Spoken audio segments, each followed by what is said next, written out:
Good morning. Today, we are going to be discussing at our monthly work session, April 16th, 2024, the Legislative Session Impact Review, Financial Advisory Committee update, and pre-K update and discussion. And Superintendent Connor, would you like to introduce the first participants? Thank you, Madam Chair. Good morning, board members. Today, we're going to begin with an evaluation of our recent legislative actions and the impact on our school district. The Legislative Impact Review will assist us in understanding the implications of new legislation. It's been rather quiet this session compared to the last few years. But as we continue to advocate effectively to fulfill our commitment for educational excellence, we are working in collaboration with Capital City, who are going to partner with us today to talk about some of that impact of legislation for this session. I'll turn it over to Mr. Parento, our Supervisor of Government Affairs, and have him introduce our guests who are on Zoom today. Thank you, Superintendent Connor, Madam Chair, and members of the board for allowing us to be here for this presentation today. What we hope to do is provide a recap of the legislative session, which ended on March 8th, with some information about the budget, bills that have passed, bills that did not pass, and a review of our legislative priorities, and also give you all an opportunity to ask any questions that you might have about those bills and the work that was done really from the start of October when interim committee meetings began through the end of the session. So with us on Zoom, as the superintendent said, is Megan Fay and Ron LaFace from Capital City Consulting, our contracted lobbyist up in Tallahassee. And immediately after I got started in August, we began conversations with Megan and with Ron at Capital City about the start of committee meetings, outlining a legislative agenda, and really getting a plan together to engage not only with our local delegation, but also outside of our area with folks who are on education committees and subcommittees. And within about 8 weeks of that, you all approved our legislative agenda, and we got rolling on it to try to make sure that we could share our priorities with legislators. The superintendent, Megan, Ron, and I had many conversations along the way about a lot of bills that were filed, really trying to share with legislators what the practical impacts of those bills could be on our district, both positive and negative, so that we could get that out for consideration before any votes were ever taken on these. I am greatly appreciative of Megan and Ron and their efforts over the last few months, keeping me updated on things that were happening in Tallahassee behind the scenes. We had many calls, emails, texts, sometimes late at night on the weekends, especially as the session wound to a close, so that in addition to what was happening in those public meetings that we were able to see, I was always able to keep the superintendent and other district leaders on top of what was happening in Tallahassee and anything that we may need to do during that time to try to put ourselves in a favorable position. So with that, I'll turn it over to Megan and Ron to provide a review of the session before we get into questions. Thank you. This is Ron LaFace with Capital City Consulting, and it's a pleasure to be here today. We appreciate the opportunity to give you an update of where things stand following session while the governor is reviewing both the budget and policy bills. The legislature did pass its budget, and it's in front of the governor for his review at the moment. And even though the legislature put about $10 billion aside unspent this year, the legislature did pass a $117 billion overall budget. And I will go over a couple of the budget highlights, and then Ms. Fay will go through some of the policy bills. But overall, I can honestly say that education had a very good year, both from a funding perspective and also from a policy perspective. But going into the budget, the total education funding, as you can see, is about $28.4 billion, which is an increase of 1.8. Or 6.73%. The increase in the total funds per student is about 2.75%. Important to note, the BSA, or the base student allocation, does have an increase of $191 or 3.72%. And an issue that we have been continually focused on over the years is absorbing the RLE, or required local effort increase. They did not roll back the millage rate, so kept it the same as it was. And so that resulted in an increase of $483.4 million in education funding. A couple of categoricals that I want to mention that received increases. School safety, the legislature has done a really good job of continuing to add money to that categorical, received a $40 million increase, and mental health received a $20 million increase.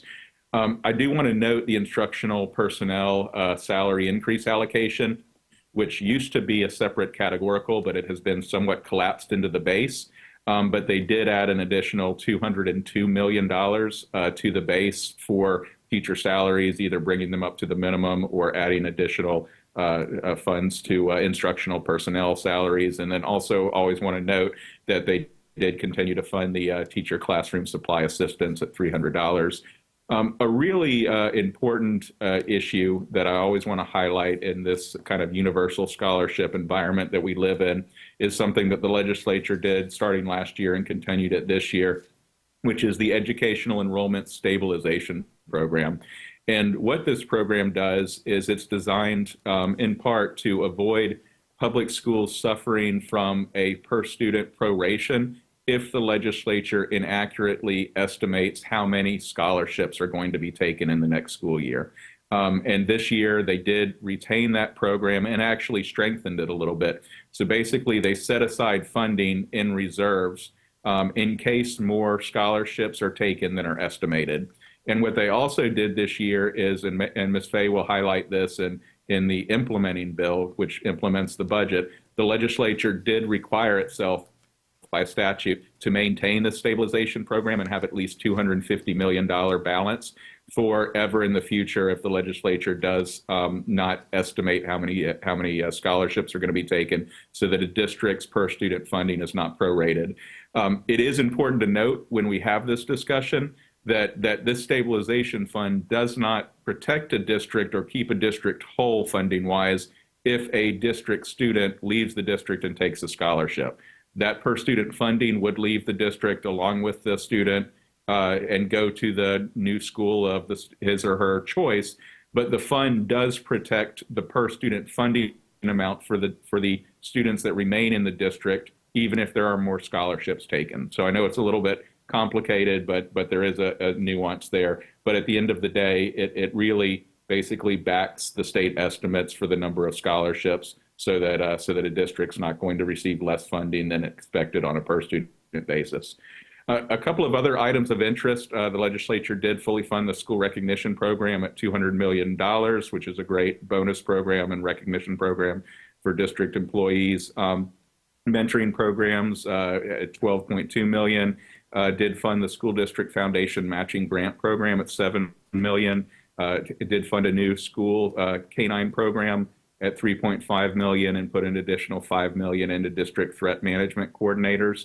When it gets to Sarasota School District specifically, is projected to have an increased funding of $26.1 million compared to the current fiscal year.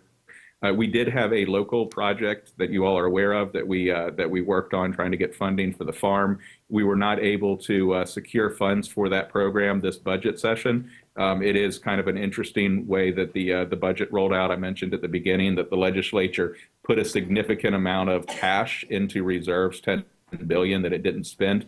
That really affected the ability for member projects to be funded. There were member projects funded, but not at the level that everybody expected going into this session. So the farm, if it's the board's desire, we do want to continue to work on that and get and work to secure funding for that in the next legislative session. And then the other item that I know that the administration has talked to us is, the board's interest in VPK. So did want to mention that program and the funding that was associated with it this year. VPK did see a decrease of about 1,800 students, estimated for the next year. But the legislature did do a BSA increase for VPK. So just like K-12 and in VPK, there's a base student allocation, and the BSA and VPK received a 3% increase. The legislature did also increase the administration load for providers from 4% to 5%. So it gives providers a little bit more administration to run the program, and then did fund a summer bridge program to help those students during the summertime at $4.1 million. And then the last thing to note when I said that education had a good year, I know that in the past we do always, or at least recently, we've always had base student allocation increases. But at least in the last few years, those have always been somewhat offset with a significant Florida retirement system cost increase at the same time. So even though we would have received a 3%, 4% BSA increase, we usually had a 3% BSA or FRS increase to the district for retirement that also offset that. I'm happy to report that this year there are no real significant FRS increases. So that BSA increase is truly going to be, somewhat flexible for the district to absorb the higher cost of educating students. So that's kind of the budget highlights. I think now Ms. Fay is going to run into some of the priority policy issues that did pass and also certainly list off the ones that did not pass. Thank you so much, Ron. All right, I'll kind of kick off with House Bill 1285 education. This one was actually signed yesterday by Governor DeSantis, and it was the Department of Education sort of department bill. Lots of stuff in here, really a focus from the DOE this session on promoting classical charter schools, which is an interesting new form of charter school education. But I want to highlight some of the pieces that impact the school district specifically. I think the most important component in this bill that will impact school districts kind of statewide is the changes made to the requirements for school grades. So beginning in this next school year, the 24-25 school year, any changes that are made by the State Board of Education to the grading model or the components that go into the school grades model can't take effect or impact the school district's grades for at least one until the following school year, which kind of gives everyone some time to adjust, to understand what those changes are, and to make sure that you're adjusting what you're doing in the district level to be reactive and make sure that your school grades are not impacted by any changes that are made by the State Board of Education. One other thing to highlight that I think may impact this school district is the legislature did pass limits on materials challenges, so limiting the residents of counties who are not the parents or guardians of a student in the school district. So if they don't have a child in the school district, there is a limit to only one book or material objection per month. This is to cut down on some of what we've seen kind of across the state, where a handful of people are filing a vast majority of school book and material challenges. Go on to the next slide. School safety. So the next bill I want to cover, this is a really important one for everyone to kind of understand. So school safety, this was a pretty large, meaty piece of legislation that passed this session. I'd say this probably has the most challenging impact in terms of implementation of all the bills that I'm going to cover today that passed this legislative session. So the bill was this was sort of the child of the Marjorie Stoneman Douglas Commission, but really Sheriff Galtieri, who is the Pinellas County Sheriff, really drove the train on a lot of these policy changes. He did work with legislative staff and really in conjunction with the Superintendents Association and their school safety FS3 arm to develop kind of a landing spot in of this bill, but there is a lot in here. I'll highlight just the pieces that are going to impact particularly school boards specifically, and things that you may kind of hear about from the public, from parents.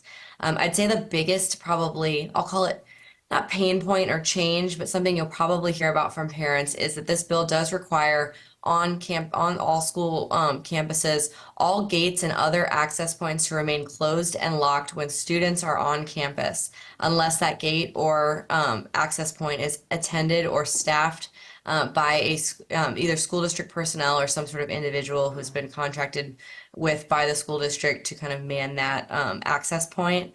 There is an exemption to that if the school safety specialist, documents at the DOE that there is no danger to leaving the gate, open while students are on campus. However, that's something that your school safety specialist, will have to, make a determination and file paperwork with the DOE to get that exemption. This also means that all classroom doors must be closed and locked during the day while students are present. Of course, with exemptions for them to use the restroom or things like that. But schools are going to have to keep classroom doors closed and locked while students are in the classroom learning. So that is going to be a shift. On safe spaces, hard corners, those are now required by state law to be clearly and conspicuously marked.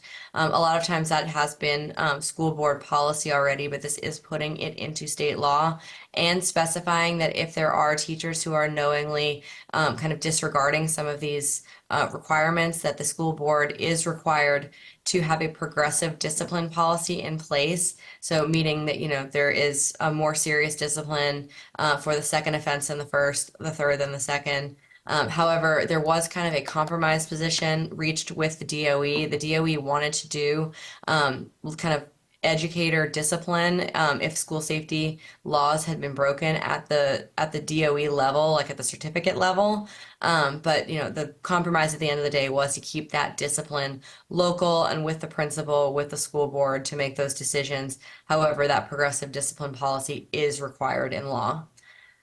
Something that I really want to note is the school safety specialist is going to have to report to the school board quarterly the results of the Office of Safe Schools report. And so that's going to have to happen at a public meeting.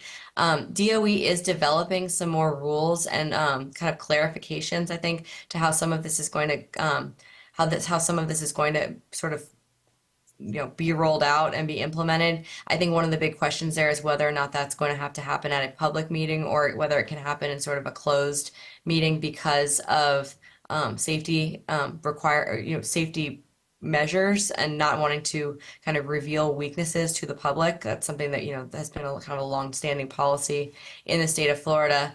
But that's something I think the bill does sort of say that needs to be at a public meeting. Whether or not that's closed from the public is something that I think is still up for debate, that we'll be continuing to work with the DOE to get more guidance in terms of what that looks like once it becomes official.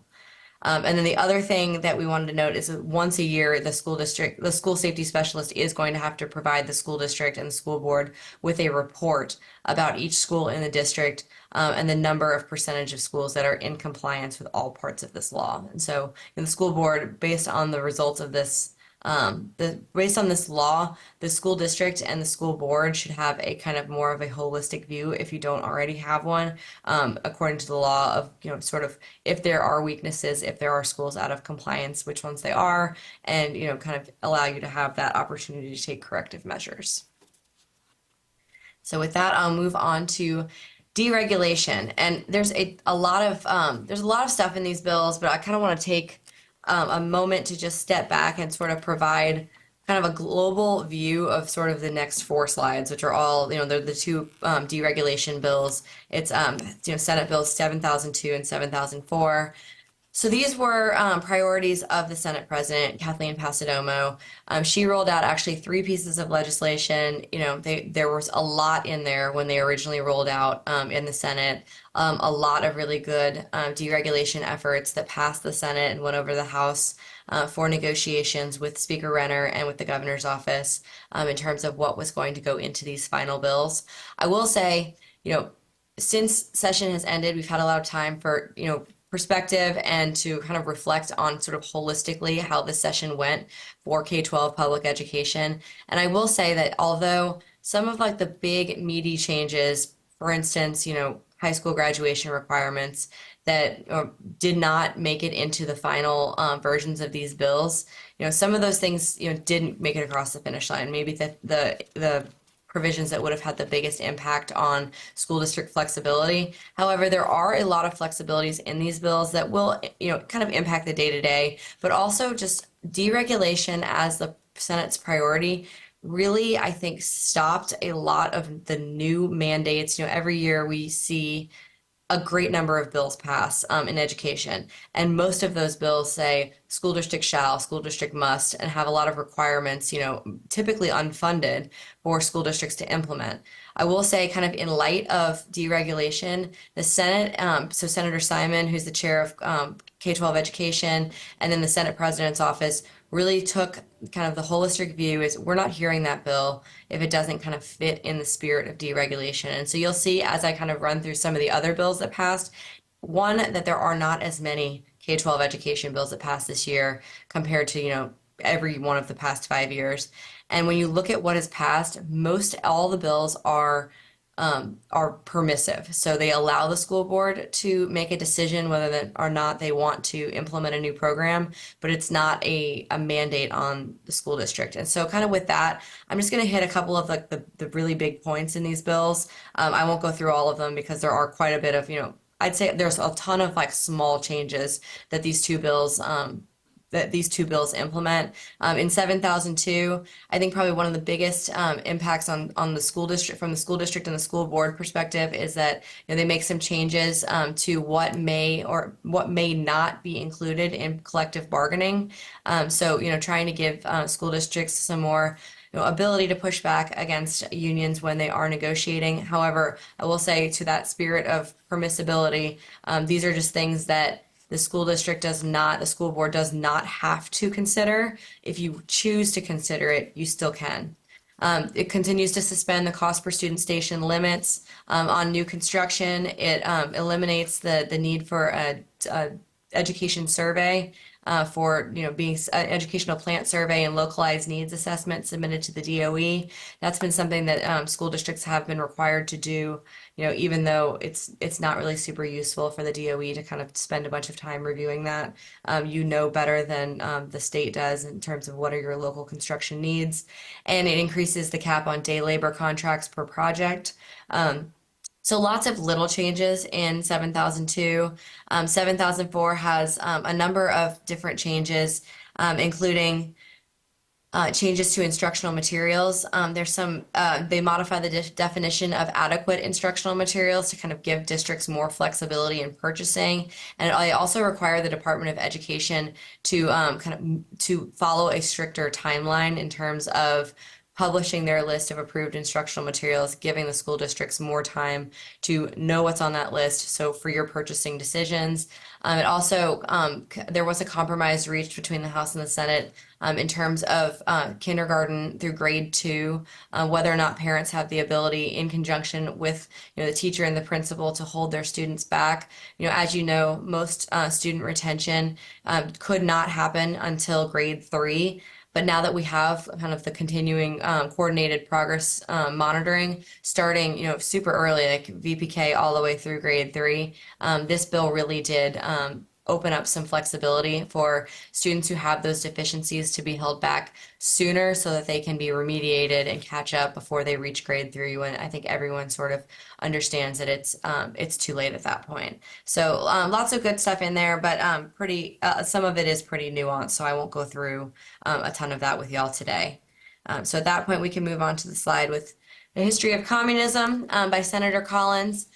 This bill kind of builds upon the existing requirement to teach communism in U.S. history and to have sort of a day focused on the impacts of communism that sort of already exist in statute. It requires history of communism sort of in all grades at an age-appropriate level beginning in the 26-27 school year, and it makes the Department of Education responsible for developing those standards for instruction. So I don't know how much of a change this will be, but it's certainly something that Ron and I will continue to watch and keep the school district, keep Chris and the superintendent and school board up to date in terms of what the DOE develops in terms of rulemaking and curriculum development. Senate Bill 994, I'll hit this one quickly. This is student transportation safety. This is sort of a change of a bill that passed last year relating to school bus stop arm cameras. These were permissive, school district decisions on whether or not the school district wants to go forward and put cameras on the school bus stop arms to catch people who, speed by when students are getting on and off buses. What this bill would do if signed by the governor is change the way that the school districts are able to pay for them going forward. House Bill 931, school chaplains. This bill, I will say, I'll call this one of the probably bills that may take up some time in terms of, hearing from members of the community and school board discussion on whether or not, you want to move forward. But I will say, in light of the spirit of deregulation, this bill is voluntary. So it allows a school district or a charter school, by a vote of the governing body or the school board, to decide to create policies for volunteer school chaplains. And so there are about 3 different requirements that are put forth in the bill. For instance, background screening, requiring the chaplain to be selected by the parent from a list, religious affiliation, if any, needs to be disclosed. But kind of above and beyond those kind of basic requirements, it would be up to the school board whether or not you want to have the program in place. And then if you want to do additional requirements, I think that's not it's not prohibited by the bill. So something that, I think it sounds like a local decision in terms of if you do choose to go forward with that, what does it look like? The next bill to note is just more of an FYI. House Bill 1403, school choice, passed by the legislature, sponsored by Representative Tomko. It does put new requirements and deadlines in place for both the scholarship funding organizations that implement the family empowerment scholarships, and also for the parents. So this was sort of in reaction to some of those news stories that you saw about parents taking the scholarship funding, predominantly homeschool parents, and spending it on tickets to Disney World, paddle boards, horseback riding lessons, things like that. And so, and also some criticism for, Step Up for Students, which is the main scholarship funding organization, for not getting the money out fast enough. So this bill aims to sort of tighten up some of those maybe loopholes that were left open in the original bill that passed. No particular direct impact on school districts, more of just an FYI. The next bill I want to cover, this one is new tutoring programs. So the New Worlds Scholarship Program does have some money appropriated towards it for tutoring for students who have deficiencies in early literacy and math.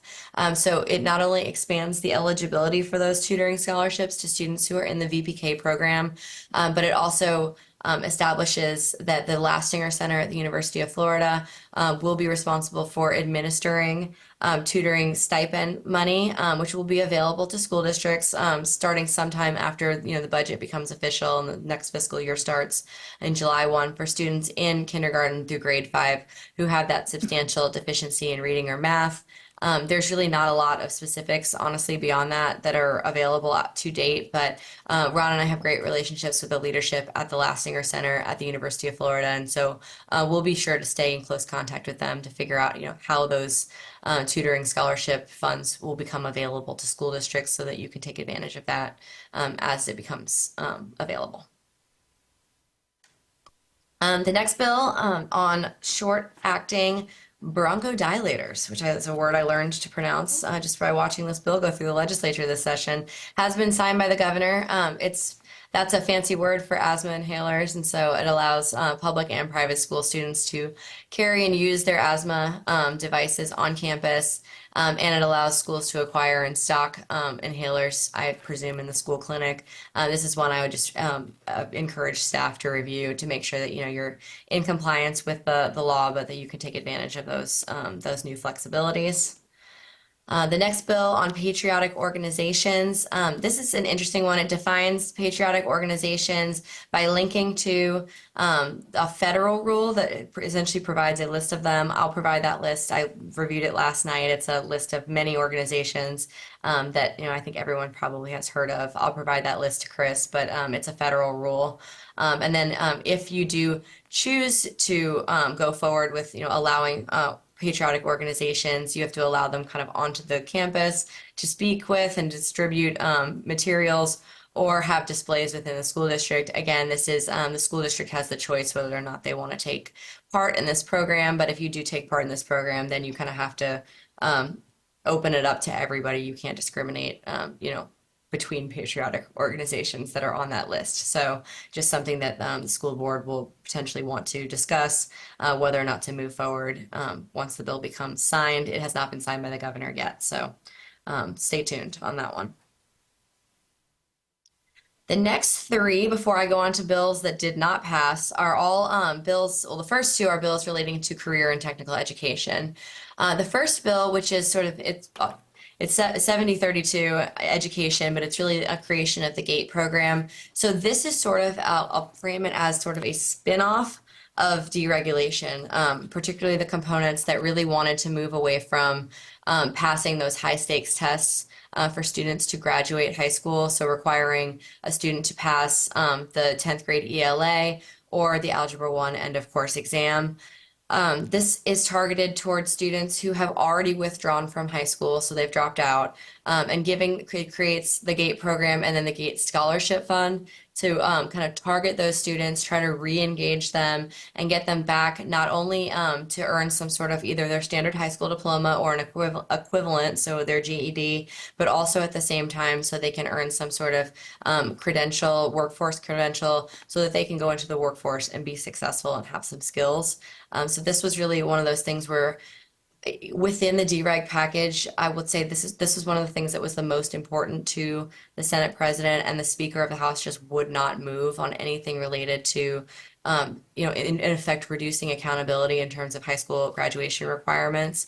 And so this was sort of the compromise position that they landed upon, and it was done in a separate piece of legislation, which has been passed and sent to the governor for review.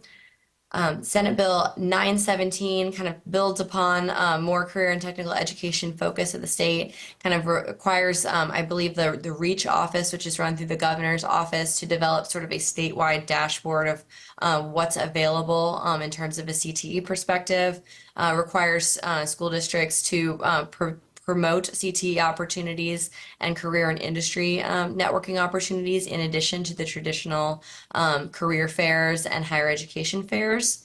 And then it also it puts some flexibility that isn't currently in place for minors to work in construction, trying to open up opportunities for people who may not be attending higher education to sort of get a feel for the construction industry and get some of those real world skills while they're still in high school, whether it's over the summer or on the weekends or whatever it may be. Kind of tagged onto that of minors in the workplace, House Bill 49 did pass. This was a bill, it did kind of garner a lot of coverage in the press by Representative Cheney. The final version of the bill in terms of minors in the workplace was scaled down quite a bit from her original proposal, but it does loosen the restrictions on the number of hours that 16 and 17-year-olds can work, allowing them to work more than the 30 hours a week that they can currently work. However, they either need parental consent, or in the case that they don't have parental consent, the school superintendent can, I guess, override their parental consent and provide that consent. So that'll be something that, I doubt that there'll be many superintendents who sign off on that, but you never know, there may be. And it also does exempt students in homeschool and virtual education programs from the bill. So they can actually work above those hours from the hour requirements in the bill. So they can actually work more than the 30-hour per week restriction. Moving on to bills that failed. We've got some kind of good news on this front. Suits against the government. This is the change to the sovereign immunity limits that we've seen for several different years kind of get filed, get a lot of movement and traction. I would say this year, this bill, did make it pretty far, but just kind of got hung up. This one, between all of the different counties, school districts, public hospitals, and then the trial bar on the other side, there's so many people who have, folks, lobbyists like us engaged on this issue that I think it just becomes such a hard bill to get across the finish line that it just could not quite get there. But just sort of where they ended up, they would have changed the sovereign immunity limits to $300,000 for an individual, $500,000 for a kind of a joint claim arising from an incident, and it would have allowed school districts to settle above the limits without a claims bill with the approval of the school board. And so that's something I'm sure we'll see it come back again next year. I mean, I say this every year, one of these days this is going to pass because I think collectively the legislature does agree that the current limits are too low, but it's all of these ancillary issues, for instance, allowing school districts to settle without a claims bill that really, I think, kind of weighs down the bill and it doesn't get across the finish line. And so I'm sure we'll see it again next year and we'll be having the same discussion, as it goes through the legislative process. The charter school bill, this bill did not pass. It only got, I think it got 2 hearings on the House side. It never moved on the Senate side. There was kind of, I think, universal consensus on the Senate that this does not make sense. This was the bill that would have allowed municipalities to essentially take ownership of school district buildings, if they've gotten approval to run a city-run charter school, co-opting, having one local government co-opt another local government's building that may potentially have debt service on it or whatnot, is definitely a can of worms that I think the legislature, particularly on the Senate side, had no interest in opening. That said, I anticipate that we'll see this filed again, at least on the House side next year, and we'll do our best to kind of keep it bottled up again with the Senate. And I think there wasn't a ton of enthusiasm, honestly, from leadership in the House, but as leadership changes, those sentiments can always change too. So we'll stay on top of it. This one, just to note, district and school advisory councils, this bill did not pass. It would have made a number of naming changes predominantly to those councils. But the one thing I will note that I did get some feedback from school districts about, maybe being a difficulty from an implementation purpose is that it would have required at least 70% of the members of the board to be people who are not employed by the school district, whether or not they have students in, the school or not. A lot of times it sounds like it's currently 50%, and sometimes some of those positions are filled by teachers or staff who do have kids who are in the system. So that would just be a change that the school district would have to work to implement if it did change. If it did pass next year, I do anticipate we'll see it filed again. And we'll continue to work with the sponsors just maybe to smooth that number down if that is a concern of the school district going forward.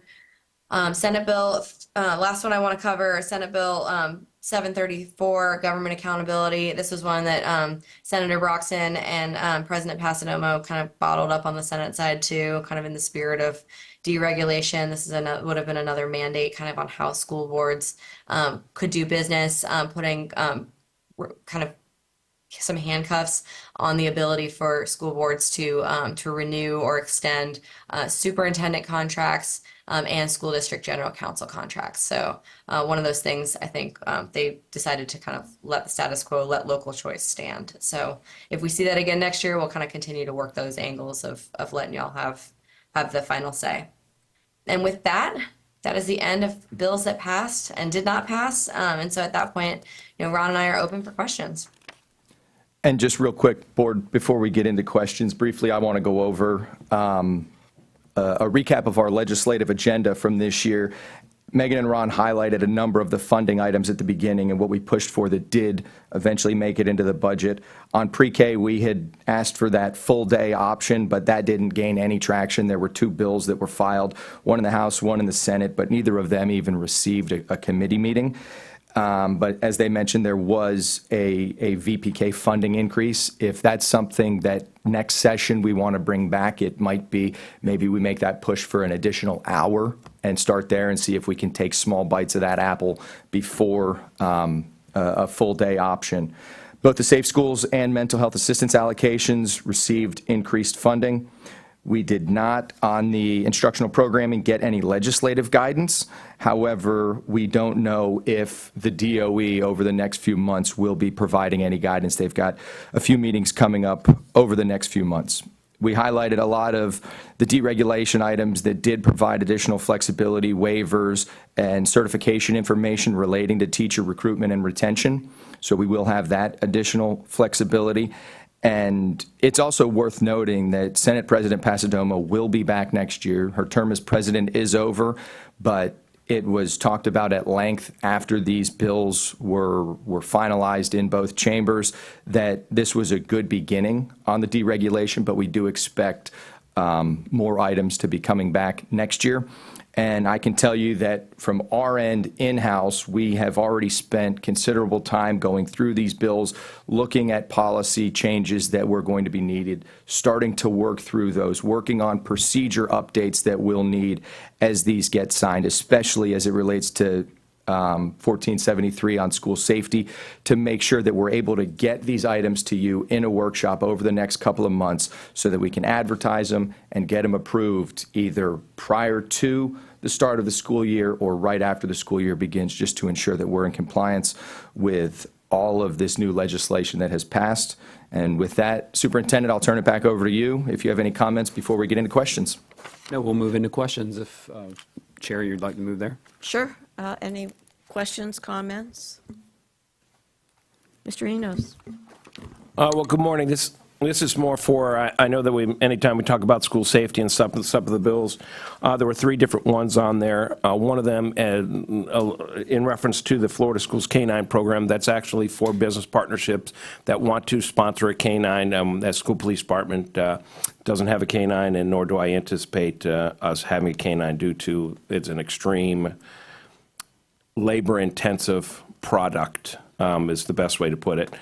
So that, again, that for school safety, I know that the sheriff's office and our municipalities, they have K-9 programs, and their dogs are used for firearm identification. That's all that they're not there for narcotics. So that would be a partnership. In reference to which came up in reference to the safe schools, I could tell you that with Jason Overbay that we have as our safe school specialist, as well as with Steve Lorenz in the school police department, I could tell you that we absolutely, we have the tracking mechanisms that are there, and I would let the community know that our people are out, they're looking, they're active. Our partnerships with local law enforcement and the sheriff is that obviously kids can't learn if they're not safe, and I would say that those tools that are out there in reference to the things that they're doing, I 100 wholeheartedly % know that we'll be in compliance when they provide the report, because I know they're already tracking all of those measures already, and I know that as it comes into that, based on Marjorie Stoneman, that the district policy has been to lock doors for years and years now.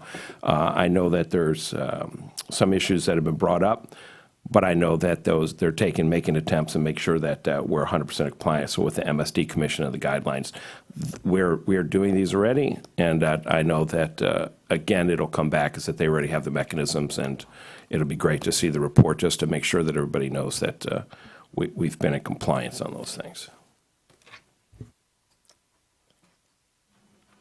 Good morning. Mine are just more of comments that I want the public to know about House Bill 931, the school chaplains, that is a voluntary program, or that would be up to the superintendent to bring to the board. I don't anticipate that would be an issue, but if it does come up, I think we need to evaluate the pros and cons of having that done, but I wanted the public to know that that is voluntary. And that also another thing that is voluntary is House Bill 1317, the patriotic organizations, and that would be the same thing, that we would weigh the pros and cons of that, and that it is voluntary. So, thank you. Mrs. Ziegler, Mr. Edwards, any input? No, I'm still getting my thoughts together. The VPK funding, I wasn't quite sure that it was somewhat decreased, but overall increased. How does that affect our approach to pre-K and the braiding that will be coming up later? Ron, I'll let you handle the info on the decrease in enrollment, but the increase in funding, and then the superintendent on the local impact of it. Yes, that's accurate. So the decrease is just with the estimated number of students from last year to this year. So that's really not a funding issue per se. It's just they expect less students, but they did increase the per student funding amount by 3% in the BPK base student allocation. And then they also allowed the administrator of the program, whether it's a private provider or a school district, to take an additional % in administration. So instead of being able to take 4% for administration, would be taking 5% for administration. So, you know, theoretically, it makes it more money available to run the program, as well as more money available to serve the students. Thank you. The $26 million that is presented here as the additional funding that the school district will receive compared to year over year. I just wonder if the superintendent or Ms. Penner has a percentage that would automatically be passed through to charter schools So I don't want the public to feel that there's a windfall of $26 million. There should be some allocation or some approximate number that says this is what will actually be landing at our public schools. Yeah, we'll determine the actual percentage of that. I would say that is definitely based on per pupil, right? When we look at student funding, it's always based on the number of students, so it'll be proportionate to enrollment in our charter schools and what that increase will be. But Ms. Pinner is working on those numbers as we speak, and we'll be providing a pretty comprehensive overview of our budget here in our June workshop. I guess, again, because this is a quagmire always for the public to understand that often that money is passed through us to our charter schools that have been approved by the school district. And so when you hear the number 26 million, it's not that it's necessarily going to our specific public schools. A percentage of that money is just passed through us. And that's what I just want to be very clear, because the way that it's presented here is that, oh, we're getting $26 million more, and it's not as simple as that. The second question that I have, and I have one more comment. The farm project, I'm just curious, did we get any sort of feedback as to why our appropriation wasn't granted? Yes, Ron, do you want me to take that, or do you want to take it? Yeah, go ahead, and then I'll add on. Yeah, so it really wasn't, it didn't have a ton to do with the project or the merits of the project, I'll be honest with you. As Ron kind of alluded, this was one of the strangest budget years. I mean, I think that either of us, we've both been doing this for a number of years. This was one of the most unusual budget years that we've ever seen, working, on this side or working, in the governor's office, the legislature. So what essentially happened was the legislature overspent the amount of money, or they overcommitted, and they overspent because of the massive amount of money that the governor and the speaker wanted to have in reserves. And so they knew that they were shooting for that $10 billion number of money in reserves. And, the House and the Senate had come to a place where they were going to be able to do that. They were going to be able to fund a majority of member projects at some level. There were spread, the way that the budget conference works is that there's all these spreadsheets out there, and the spreadsheets have numbers on them. And so there was funding at one point for the farm, a number of other projects in K-12 education. Many projects at one point during the budget conference were funded. I think Senator Gruder's had it in there. I don't remember off the top of my head, maybe at like almost $1 million at one point. But what happened is, so they had agreed between the governor, the speaker, and the president on putting this $10 billion in reserves. Then I'll say it's at the last minute, the governor came in and said, I also want to put $500 million towards toll relief, which is like for toll roads, people who drive frequently on toll roads, kind of to give that money back to people who are driving on our roads. And then, the speaker and the governor kind of collectively sort of coalesced upon this $400 million land purchase in Central Florida.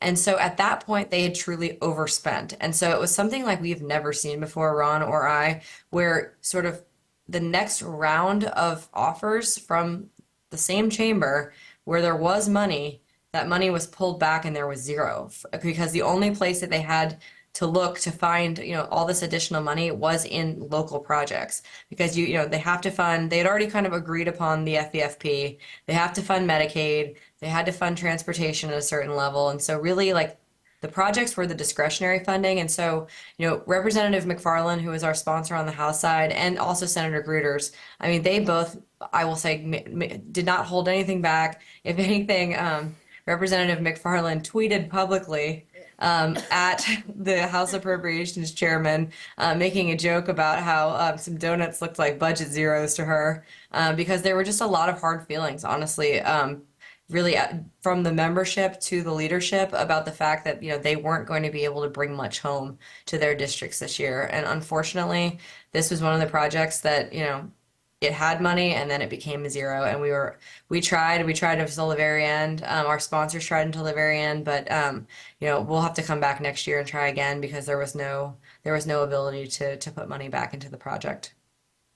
Thank- And it's not a reflection of the merits of the project at all. And so, the project was very well received.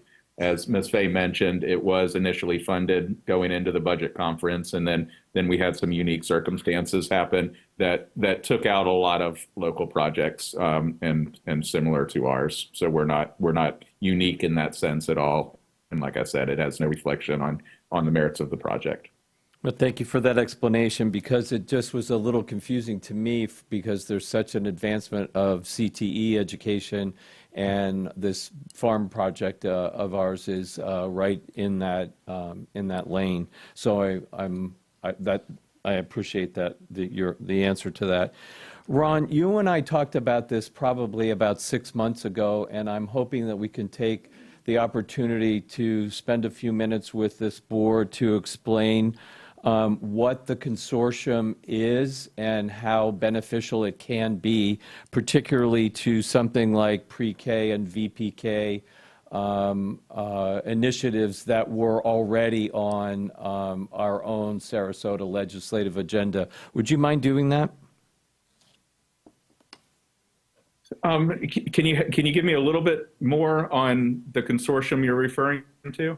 The consortium of the largest school districts and their legislative agenda. You and I talked about how that's combined with the superintendent's legislative agenda, our own individual legislative agenda. We talked about the power of all of those legislative agendas having an impact. Mm-hmm. Yeah, no, and I just wanted to make sure that I was aligned with your question. I mean, what I would say with consortiums and other associations is that, there is a lot of merit to collaborating with others, and, hearing what they're facing and other ideas and finding places of alignment. And so it's really kind of up to the individual board about how much or how little you would like to sort of collaborate with other associations, whether it's formally through a consortium or the School Boards Association, or informally through just going to meetings and talking with folks. When we get up to Tallahassee on legislative issues, we certainly do similar collaboration with other school districts, lobbyists, as well as lobbyists from the association.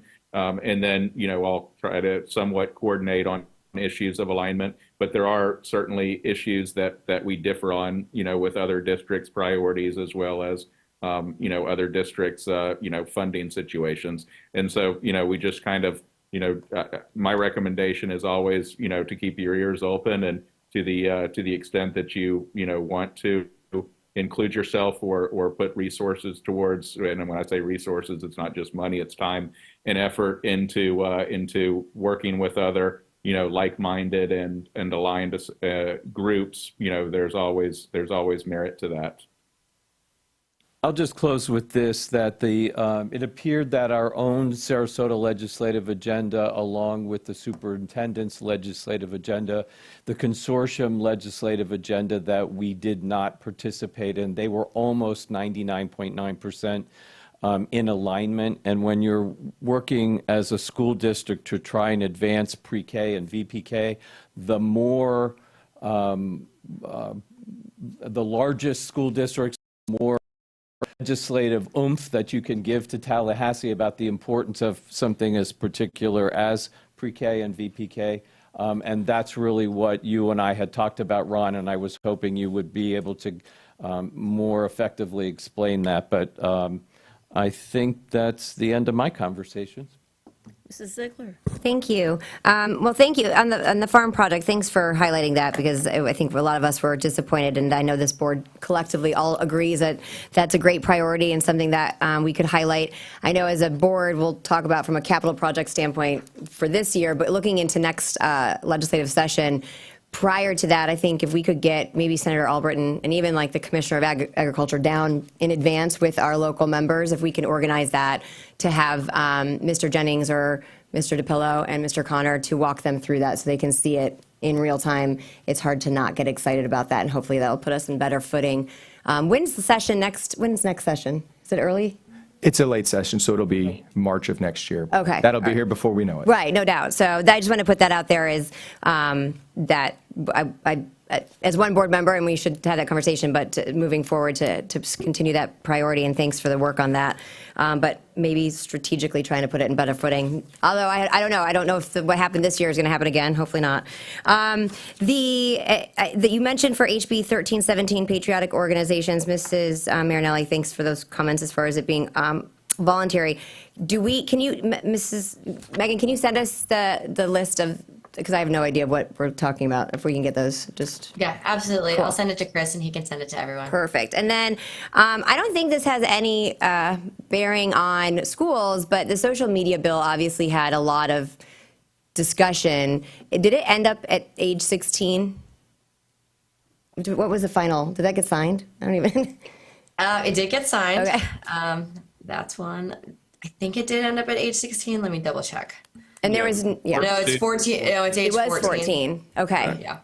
Yeah, there was House Bill 1, which was vetoed, and then they came back with a new version, House Bill 3, which had the 14. And we do anticipate, just kind of based on everything we've heard, we do anticipate that that will be challenged in court and probably enjoined.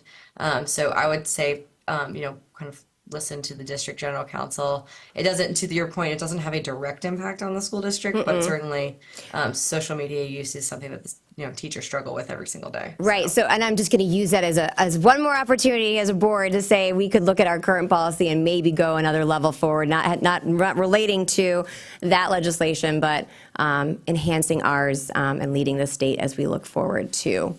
I know we are currently don't allow it outside of academic purposes, but I know even there's a challenge, and so I years ago advocated for bell to bell. I know that is more extreme, but I think there's more and more support for that every single day. So I just wanted to use that as an opportunity to bring that forward from a local standpoint. And that's it. I appreciate all the work that you did. And Mr. Parento, thank you for the great work. I hope that this is the first time having your position, and not only with the policies, and you're already getting getting started on revamping them, but also working with the lobbyists. And I'd love some feedback on how that worked out, because I think the outcome looks really good. But if you want to share, because I think there was always a disconnect before. So I can tell you that we have been engaged in conversations with Megan and Ron over and over and over again. And, even about the farm project, Friday night, Saturday night, as it was looking like we were going to get funded, we're going back and forth at 9, 10 o'clock, and then it gets pulled out of the funding.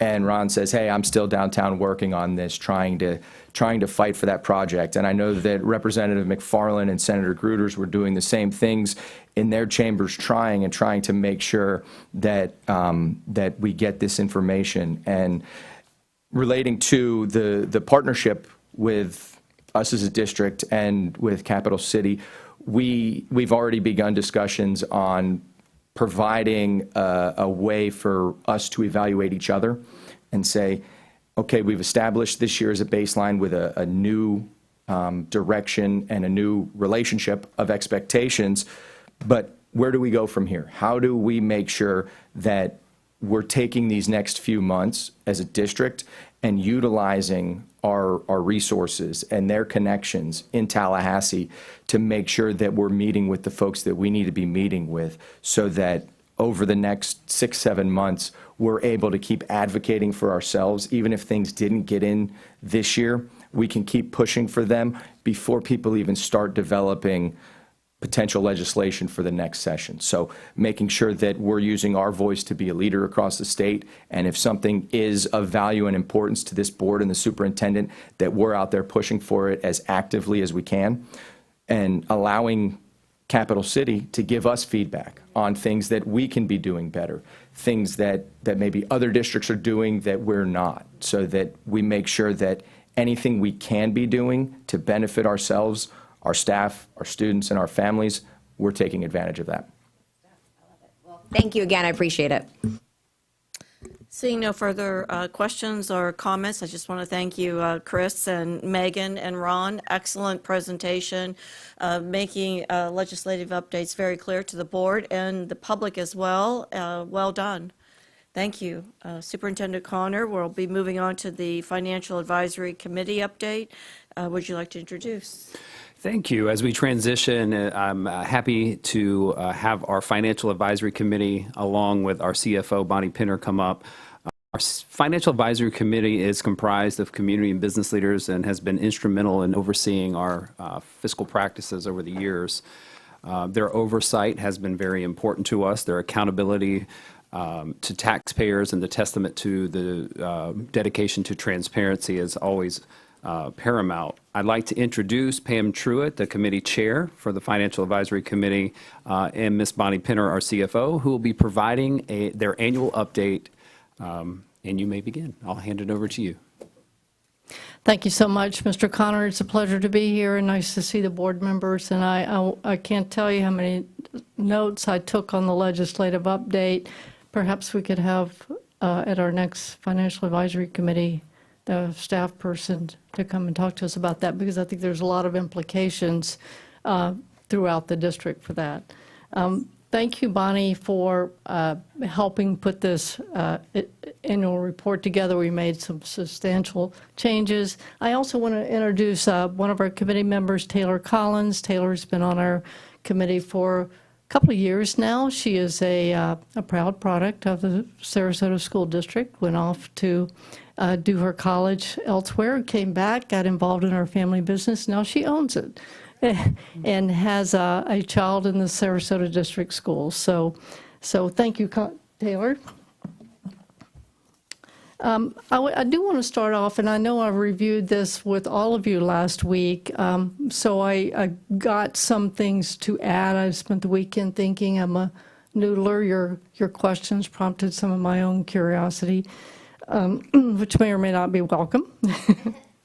But our methodology is, and has been, that because the referendum, we are charged with overseeing the referendum funds and the sales tax funds, the share that goes to the school district. And so because those funds, largely the referendum funds, are operational, you can't trace them. It's like a tree with a lot of different branches. They're matched, blended, supplemented in all sorts of areas within the district. And so we've always looked at our report to you as, do the additional funds, are they reflected in student achievement? Okay, so it's a 10,000-foot level.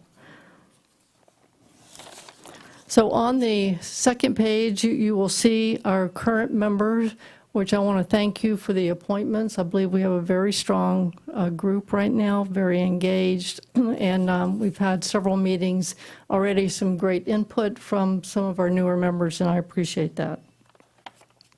We had 3 members who rolled off, and we appreciate the time they spent with us, and just thank them for it.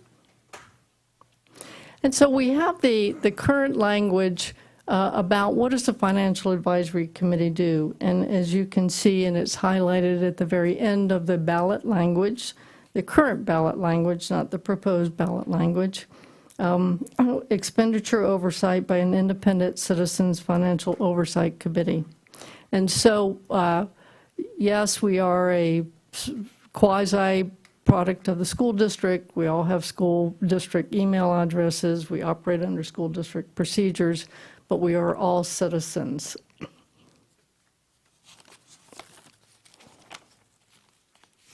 And so when we look at what we did over last year, actually the last couple of years, we have focused on our membership. And again, thank you for the change in policy to appointed members as opposed to sort of this, hamster wheel of constantly trying to recruit. Policy development, and then financial review. Those tend to be our standard activities for the year. The next slide really is an overview of the quality standards from the district's finance department that Bonnie and her team oversee. And I want to, I know you all looked at it last week, but this district financially is in the very top tier of school finance departments, right? And there was another area that came up during our meetings last week, which is the number of years the district has had clean audits. And I was trying to research that, and as I went back, I could not find a year that we did not have a clean audit. There are usually some recommendations that come along, but as far as the accuracy of the financial position, those have always received clean audits. So I don't have a number because I couldn't find one that did not. Okay, so thank you. In terms of the district's financial position, and these are fund balances, and I'll tell you, for a long time, we on the Financial Advisory Committee thought they were reserves because that's what we thought they were. But they are fund balances, so I appreciate Bonnie helping us with that. You can see that the actuals versus the district policy of 7.5% has moved a little bit like not a mountain range, but a hilly area. You're currently at 14.99%, which is 69.4 million. It is a lot of money, but if you put it into context, it's 2.5 months payroll. With the payroll of $25 million a month. We also looked into, and I know that you're bringing that down. You're looking more toward 11% this year, somewhere in that area for fund balance. We also looked into, what's another large organization in our area and what are their fund balances. So Bonnie looked up Sarasota County. They have an operating budget of just under $400 million, and they have a 20% fund balance, just for comparison. And then on our local funding sources, you're all aware of this, that 80% of the funding is local. All the property taxes stay local. And that the state is 10% of district funding, and the federal government is another 10%, but everything else is local. Okay, impact of the voted millage and the sales tax. And what I will say, and I thank you, I believe it was Mrs. Rose who pointed this out, this really doesn't show the expenses, and it doesn't. It's not a budget. It's just to show where the funding, the impact of it to the district's budget yearly. And so you can see that it has grown substantially, big leap between 2021, 22, and the current year. $91,322. And then, and the referendum, the funds from the referendum are actually projected to be about $103 million this year. So that's, again, a substantial jump, about 11.5% increase. The sales tax is projected to be about $32.5 million. So a little bit of increase, and that's more of a stable funding increase. So stop and have any questions on this, and I'll let you ask any question, of course, at the end, but if you have any in the meantime, please ask. Okay, the next slide, these are how the funds by percentage for the operating millage have been spent over the past year. And you can see the largest amount is for media, art, music, and elementary science, 24%. The additional instruction time is 18%. That's the additional 30 minutes in the day. The pass-through the charter schools is 18%. Additional guidance counselors, testing coordinators, career advisors is 13%. Increased campus security, 7%. Elementary school assistant principals for schools under 800 students, which I assume that's the state doesn't pay for that. If it's under 800 students, 4%. And then sort of a catch-all, 16%, which includes visual, performing arts teachers and technicians, the Carefree Learner program at Sarasota High School, the Aquadome project at Riverview High School, and then ESOL staff support. So those are all small amounts, but add them up to 16%.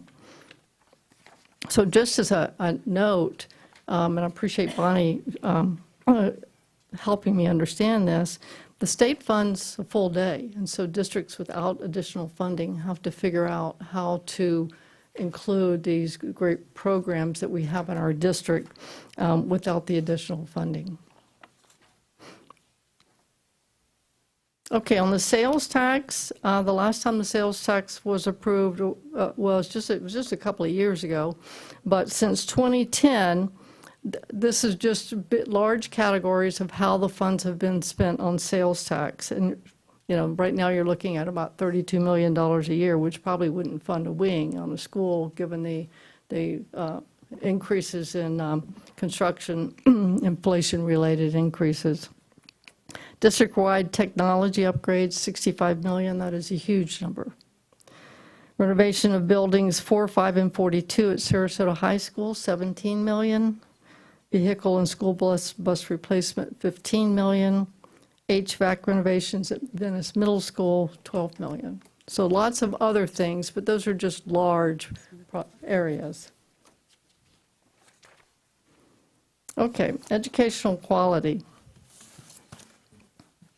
The district has been an A-rated district since 2004, and that's certainly something to be proud of, because there's been a lot of times when it's not been assured, and so we've been an A district, and that's been great. The school level grades for 2022, 2023 are down a little bit since my last report to you in 2021. 80% AB for elementary schools, 82% AB for middle schools, 86% AB for high schools, and 100% AB for combination schools. But I don't have to tell you that, the grades are down. You're aware of that. Then in student achievement, that's actually, I appreciate the conversations with you last week about that. You all are engaged on this topic. It's important. You're frustrated because sometimes the numbers don't change. You're looking for solutions. And this is where I did a little deep dive, but just to summarize, there has not really been big learning gains in some of our demographics, our Black students, our Hispanic students, our economic advantage students. In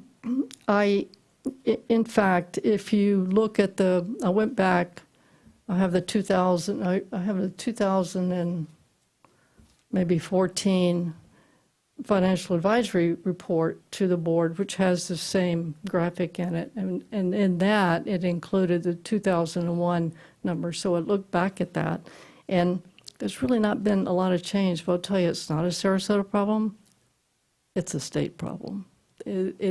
We have tracked along with the state pretty much, maybe some years the same percentage, maybe 1 year 1 or 2% ahead. But there's been a lot of discussion about St. Johns County. Are they the gold standard? They are doing better, but they're still, even at their highest level of improvement for Black students, they are not over 50%. So it is a larger problem than just locally. We see this same with mathematics, although an increase in the, and just for the public, these charts show the percentage of students who have passed what would you call that? It's not passed, but It's considered on grade level. on grade level, levels 3 through 5, right?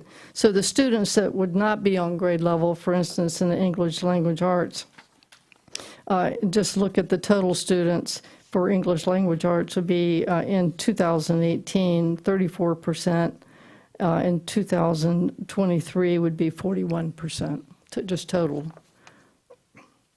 In mathematics, students tend to do a little better, which Mrs. Rose pointed out is a bit of an anomaly. That if you're not working on grade level, it's hard to integrate other concepts. So we see the same trends here, where our Black students, our Hispanic students, and our economic advantage students are not working at the same level as our white students. The same for science, although these grades, mathematics, science, and social studies, are higher than reading, which I think is very interesting. Social studies tends to be an area where people do better. But even, and you can, and that is reflected in the higher scores, higher testing scores. Okay, graduation rates, no testing in 2020, but the rates are increasing this year, showed an increase this year, which 90% for Sarasota County, about 88% for the statewide, so we are outperforming the state in terms of graduation rates and outperforming the states in student achievement as well overall. Our arts programs, as you heard me say last week, we were hoping to provide a list of what our students are exposed to, but that became impossible. You know, we forgot Bonnie has a day job. And so over time, we hope to be able to add that. So we just thought we would include this, Bonnie did this, include some photos. I will note, after our meeting, I did meet with our communications department because they were showing us on the website, and I mentioned about highlighting the arts, and so perhaps we'll be able to have a page dedicated to that. So. Wonderful. Great. Good idea. Okay. And so then we get down to, or what would be the Financial Advisory Committee's priorities? And this is a little bit, there's one thing that's a little bit of change, so I wanted to make clear, but Mrs. Ziegler, Mrs. Rose, and Mrs. Marinelli, I have something different to say than I told you on Monday, which is, and I'll go through them. Transparency, accountability. When I was last here in 2021, the Financial Advisory Committee had asked for the school district to be a little more transparent about how you make decisions to spend the referendum dollars. And that came out of a prior superintendent came to us about summer learning academies and asked us, the Financial Advisory Committee, if we thought that was a good use of the funds. We did. We agreed. Very little oversight connected with the funds except locally. And it was a valued program that would help with student achievement. And then we realized we didn't understand how you made those decisions. So we asked for that. Unfortunately, a number of changes in the overall, nothing happened. So that's still important to us, and we hope that you will incorporate something in your budgeting process this year, in your thinking process, how you make that decisions, how you make those decisions. New member orientation, Bonnie is already on that. We, as you know, the understanding the district's budget and the district operations is a big learning curve, and so Bonnie is in the process of setting up times for our new members and newer members who haven't had that opportunity to learn that. The referendum renewal, it will be voted on in November. We know there's an outside group working on it. In the past, if we're asked to give presentations, we will, and we usually base our presentations on our annual report to you. I mentioned to the members we met with on Monday that there was an expansion of our duties. It turns out I was just over-optimistic. So I clarified with Mr. Connor that what he had added to the policy when we were approved was in recognition of our work that we do outside of our normal referendum and sales tax work. And so because we already knew that the board periodically sent assignments to us, we didn't read it that way. And so, but we are clear now that there's no expansion of duties, that we will focus on the referendum dollars, the sales tax dollars, and anything the board believes that we could add value. I also spoke last week about system-wide assessment, so I'll just go into that a little bit for the public. About 12 years ago, the board engaged, not really the board engaged, but the community came to the school district, and through that conversations and process, MGT was engaged, and actually they were under contract with one of our community foundations to do a system-wide assessment of operations, not academics, but operations.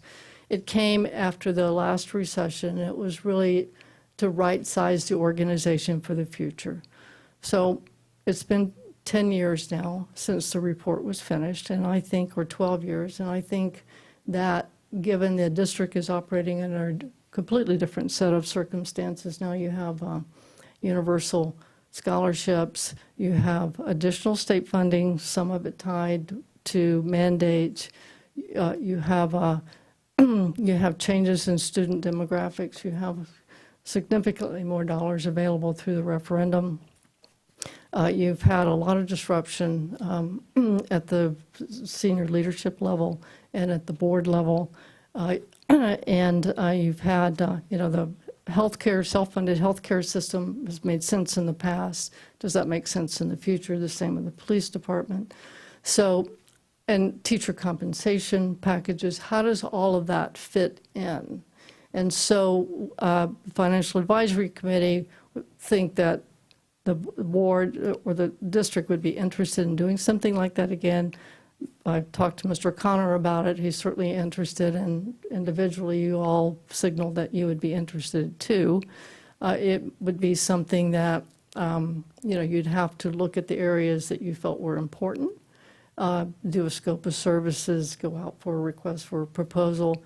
The last one was funded by a combination of the business community and the philanthropic community. No one has spoken to them about that. So I just wanted to put that out there. And I'll ask Mr. Connor if he had anything else he wanted to add to that. No, thank you, Ms. Truitt. I would say that anytime that we have the ability to get third-party and evaluation and recommendations to continuously improve operational efficiency, I think that's a good thing. What I will say, though, in terms of timing, being that there has been a lot of change over the last 9 months and continues to be more change forecasted here into the future as we bring on a new ERP system, a new student information system, district websites, organizational changes, that once we settle and we get to a place where those things have taken root, then we can bring in a third party to evaluate those efficiencies. That would be my recommendation. Okay, and then the last priority for us is board assignments. Again, anything you think that we can add value to. I just ask that you please not send any academic programs for us because we don't have the bench strength for it.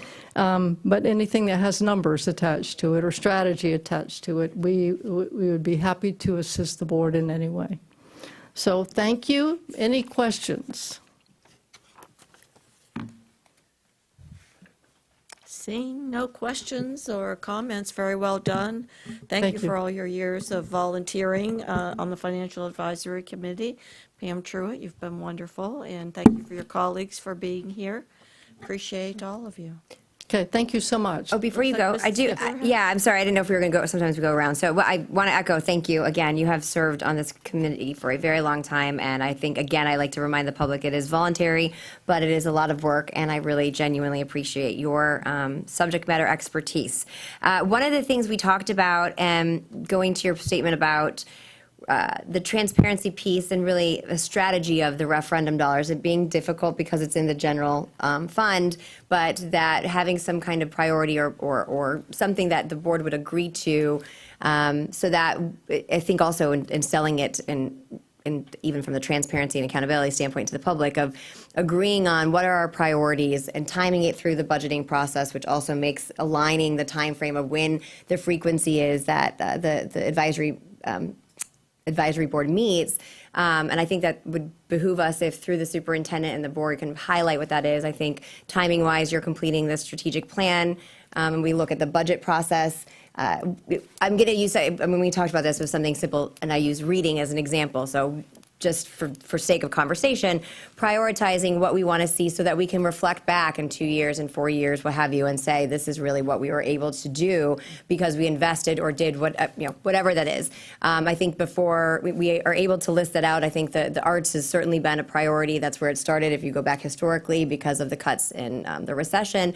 So I just think it would make sense if as a board, we get on board with what that priority is. And so that gives direction and assessment to the advisory board. But then through the superintendent, again, from a cyclical standpoint, to make it, to align it through the budgeting process so it makes sense when they're meeting, when they're assessing, and when those recommendations are. The other part that I wanted to potentially consider is whether it's through policy that every 2 years, because it's not about us individually, it's about the succession planning. Whoever sits in these variable seats, you want that board to kind of agree. Of course, they potentially could change it, but I mean, I think having everyone on board with what those priorities are, I think would allow less volatility. So I wanted to put that out as a potential improvement to help for the future of that board. Yes, thank you so much. Couldn't agree more. Well done, thank you. Thank you.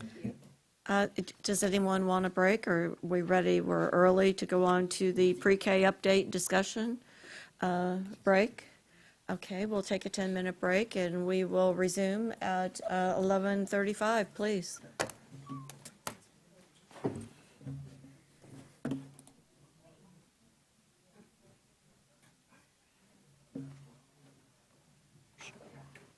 Which one is it?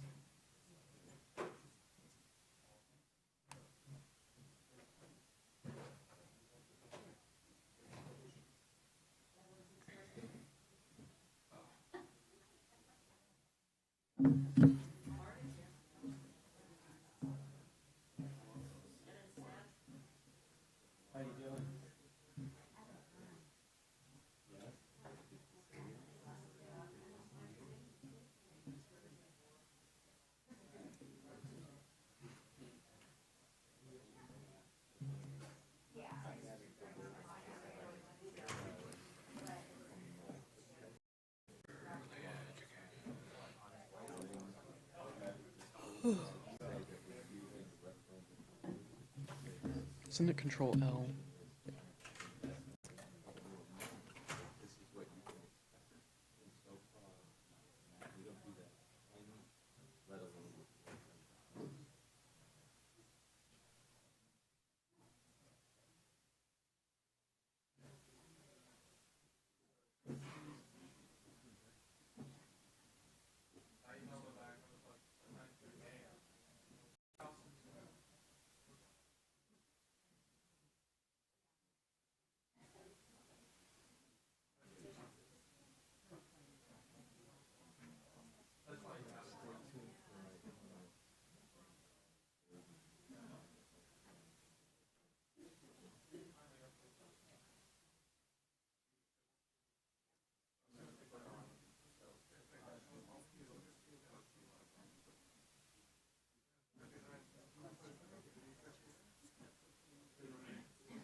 Go figure, that's a shock.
garbage.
Two minutes.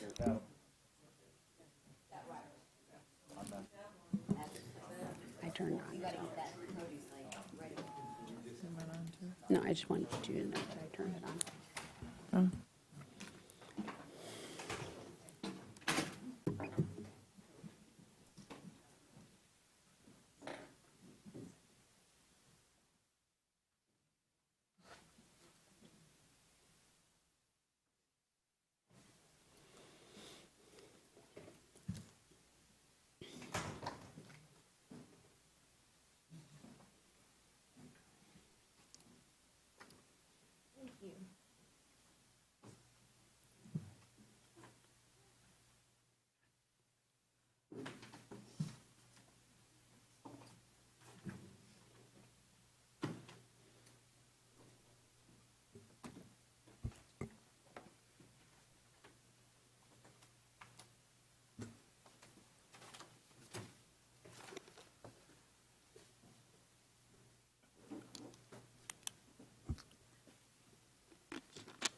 Good morning once again.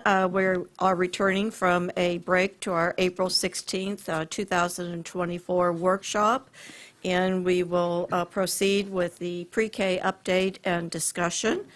Superintendent Connor, if you'd like to introduce your staff, please. Thank you, Madam Chair. For our final topic today, we are focusing on our pre-K education programs. And as we look to the 24-25 school year, talking about the enhancements, the future expansion of the programs, how we're looking at braiding funding sources are all at the forefront of our discussion today. So we know that early childhood education is extremely important for students to have a solid, successful start, so much so that I believe this needs to be an essential piece of our forthgoing strategic plan, and look forward to the conversation of how we can strengthen our efforts in this area. So I'm going to hand it over to our Chief Academic Officer and Deputy Superintendent Rachel O'Day.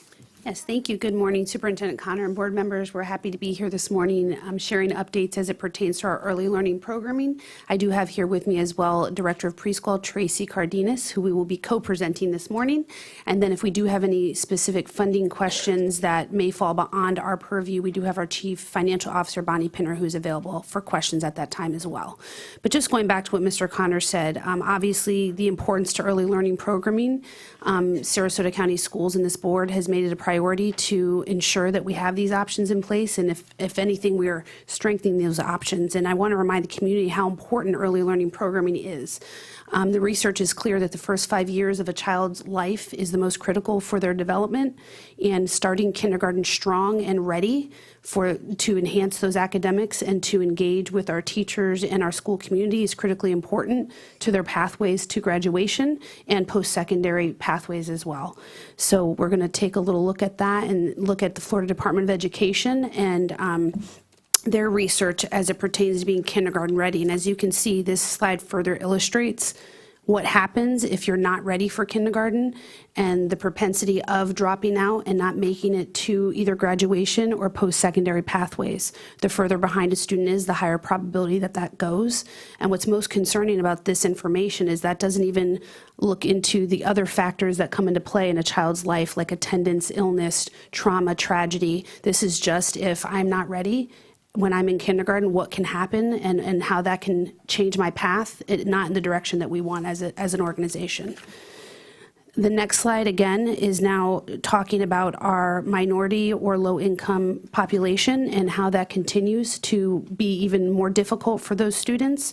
Our 8 times it's more likely to drop out are low-income minority students if they are not proficient by 3rd grade. So the 4 and the 6 also illustrate different populations within our community and what happens if they're not reading at a proficient level or close to that by 3rd grade continues to enhance the probability that they're going to either drop out or not get into a post-secondary pathway. This data is actually current data. So our FAST kindergarten results, which really means our STAR early literacy or reading, depending on which test the kindergartner tested into. This information is showing us how ready our kindergartners are. The first green bar is showing 51% of Florida students demonstrated kindergarten readiness after taking the fall early literacy, STAR, or reading. And then the 57% is showing Sarasota County kindergartners.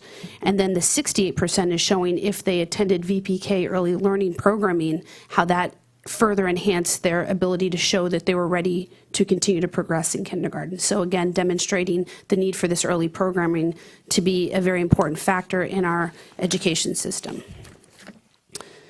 This next slide is giving you a look at what we're doing now, but then also what we plan to do moving forward in the 24-25 school year. So this current slide under 23-24 is showing you our early learning classrooms, and you'll notice that we have 59 this school year, but when we look into the 24-25 school year, we've increased that number to 62. Not only did we increase our early learning program offerings, we also did some changing as to where they are located. So spreading out those opportunities. One example would be Lamarck.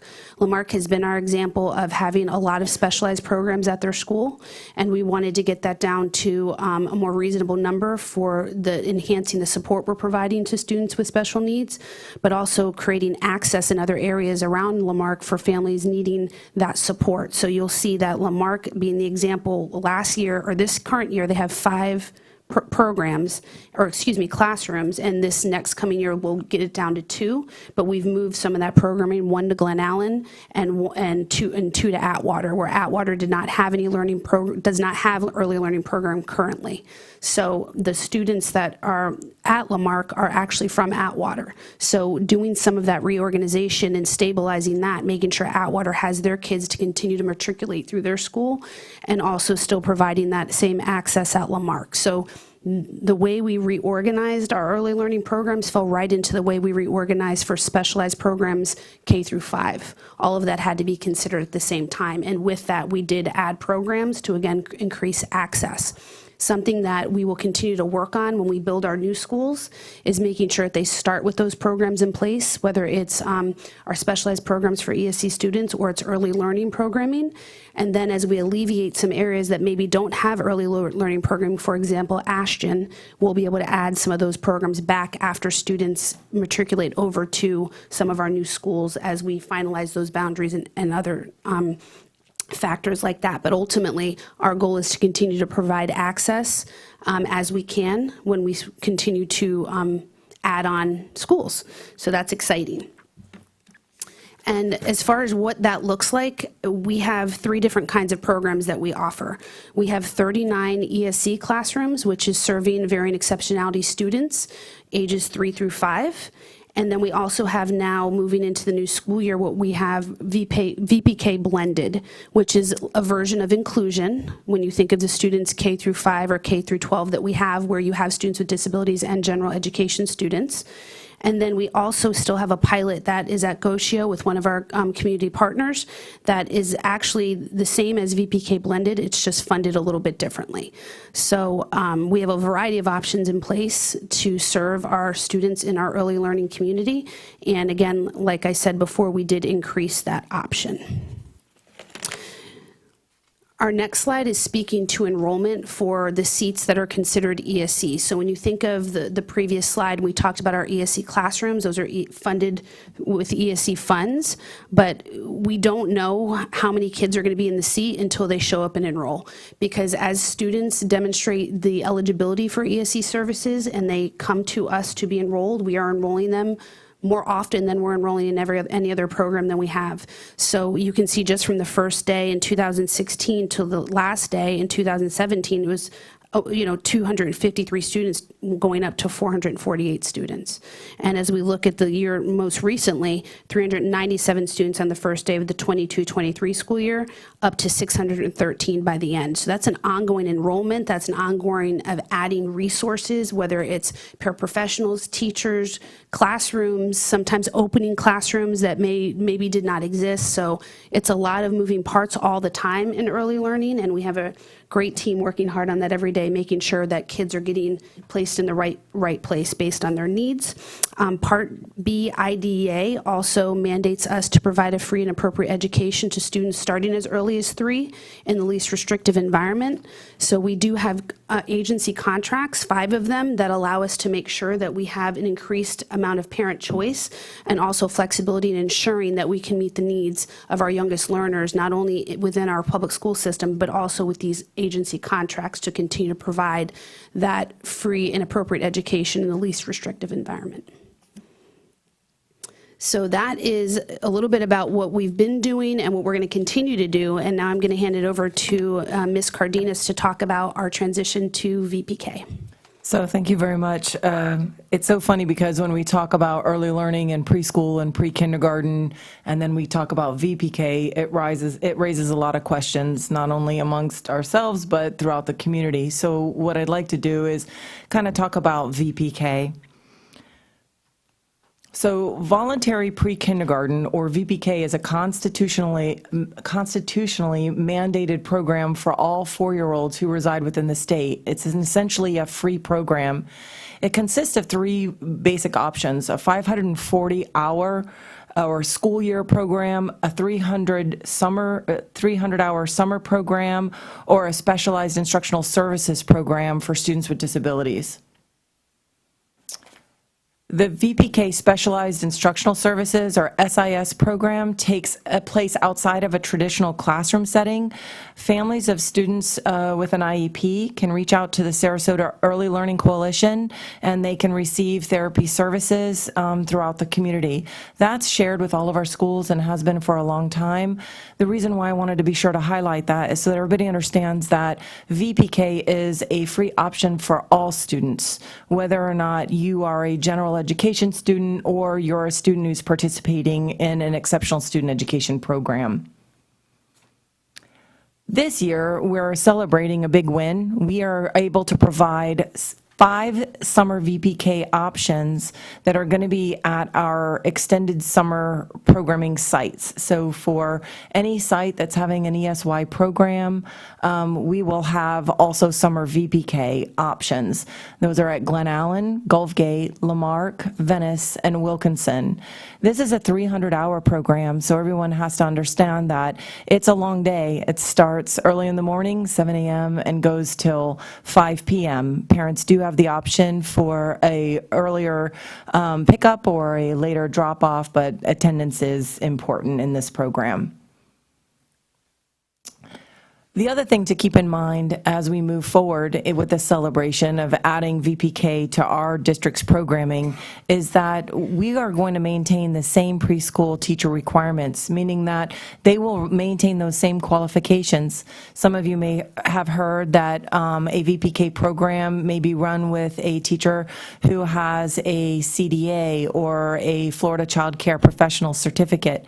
That's not what we're offering in our district programs. We're offering services provided by a qualified teacher with a bachelor's degree and certified by the state of Florida in an appropriate area. There are, however, some additional VPK teacher requirements that everyone should be aware of, and again, this is adding to our celebration. Through the state of Florida and under the guidance of our Division of Early Learning, underneath the Florida Department of Education, there were additional requirements for anyone teaching VPK. That's not only for our district teachers, but for teachers out in the community. That would mean that they would need to hold a VPK staff credential. That's something that's not changed. Of course, a background screening. We ask for a copy of an affidavit of good moral character that comes through the Division of Early Learning. That's something unique to Early Learning Coalition and VPK providers. They will have to pass a 5-hour standards course, keeping in mind that for early learning programs, including VPK, they follow the Florida Early Learning Developmental Standards.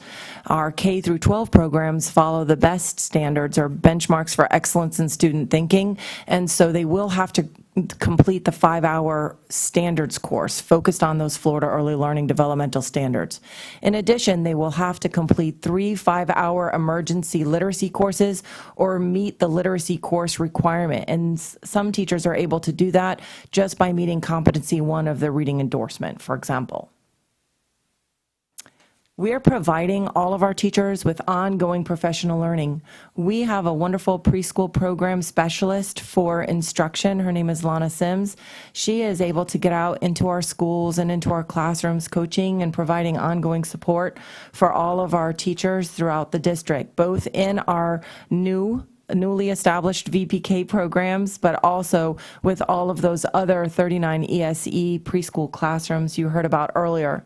We are working with teachers on our new VPK classrooms to complete the required VPK coursework, which is offered through the Department of Children and Families and is offered online. I'm celebrating the fact that we have some go-getters out there that have already met all of those requirements, and that's going to really make a difference for our small children. We work with a discretionary project called the Technical Assistance and Training System. They really specialized on serving students with disabilities. We run ongoing professional learning opportunities for teachers within our district and throughout the community. We also work with the Center for Autism and Related Disabilities on providing ongoing professional learning opportunities to support all of our teachers so that they're able to respond to the needs of that unique population. We also forge great community partnerships. We have community partnerships very strongly established with our Sarasota Early Learning Coalition, or the Sarasota Early Learning Coalition, and an example of that is when they offer their events, they invite our teachers to participate, just as when we offer events, we invite preschool teachers throughout the community to participate. We are part of the First 1,000 Days Suncoast initiative, working with mothers and families through the Sarasota Memorial Hospital and ensuring that all of our earliest families, even prior to getting here, know about our top-notch Sarasota County programs. We also have established some amazing foundation partnerships. I don't want to launch into all of that because I know you're the experts on understanding how they make such a great contribution to all of our work. And like we said before, we are all on the same standards in the early learning programs, but just to highlight the curriculum resources that we use, they're used in all 3 of the programs that we're offering, in addition to the same assessments we've used in the past, especially for our ESE classrooms, the grants, and then the Child Outcome Survey is specific to our ESE programming. But new, when you implement VPK, you then begin using what we call the STAR Early Literacy or Reading Assessment, which falls under that FAST umbrella. We take that assessment already in K through 2, but now we would extend that down into our pre-K programs, which is really nice because it creates a bridge for data where you're comparing apples to apples and also ensuring that the students are ready leaving our early learning program to then head into kindergarten and see where they land on that fall assessment. So that is in addition to what we've done already in the past with the Brigance and the Child Outcome Survey. Another quality measure, which is going to be new implementing VPK, is the classroom assessment scoring system. And this is something that the Early Learning Coalition contracts a third party, and they use the class system to evaluate each VPK classroom that we have. So each classroom would get an effectiveness score and let us know what things are going well and maybe some opportunities that we can support, whether it's district support, school-based support, or individual class support. So that's another quality measure that will be in place to continue to tell us more about how we're doing in providing this early learning option. And like I said, that STAR early literacy, this again is just demonstrating to you that falls under the FAST umbrella and that we already do that K through 2, and now we're just going to be extending that down into that early learning program. One of the things that's perhaps unique to our early learning programs is that we use a term called braided funding, which I know we've addressed in prior board workshops. It's essentially the use of 2 or more funding sources to fund an early learning program while maintaining the integrity and the fidelity of each funding source. So we have some examples up here. VPK, because it is a free program for all Florida families with students ages turning 4 on or before September 1st, we are reimbursed for those hours that a student is participating in a program. We can use the use of Title I. So Title I dollars is another resource. We've already talked about the inclusion of students with disabilities in those programs, which not only is best practice, but it can help us to fund the program. We have other opportunities as well, general revenue and other internal resources that potentially can be explored. And then the final source that we're going to talk about today is parent payment. This is a VPK provider reimbursement rate schedule for the fiscal year 2023-2024. I think you heard earlier from Mr. Parento. He was referring to that those provider rates are being increased by about 3%. So I want you to consider that those numbers are going to increase for our district, which would mean increased funding for our programs. And I think that's another win. We've got a lot of wins during our particular part of the presentations today.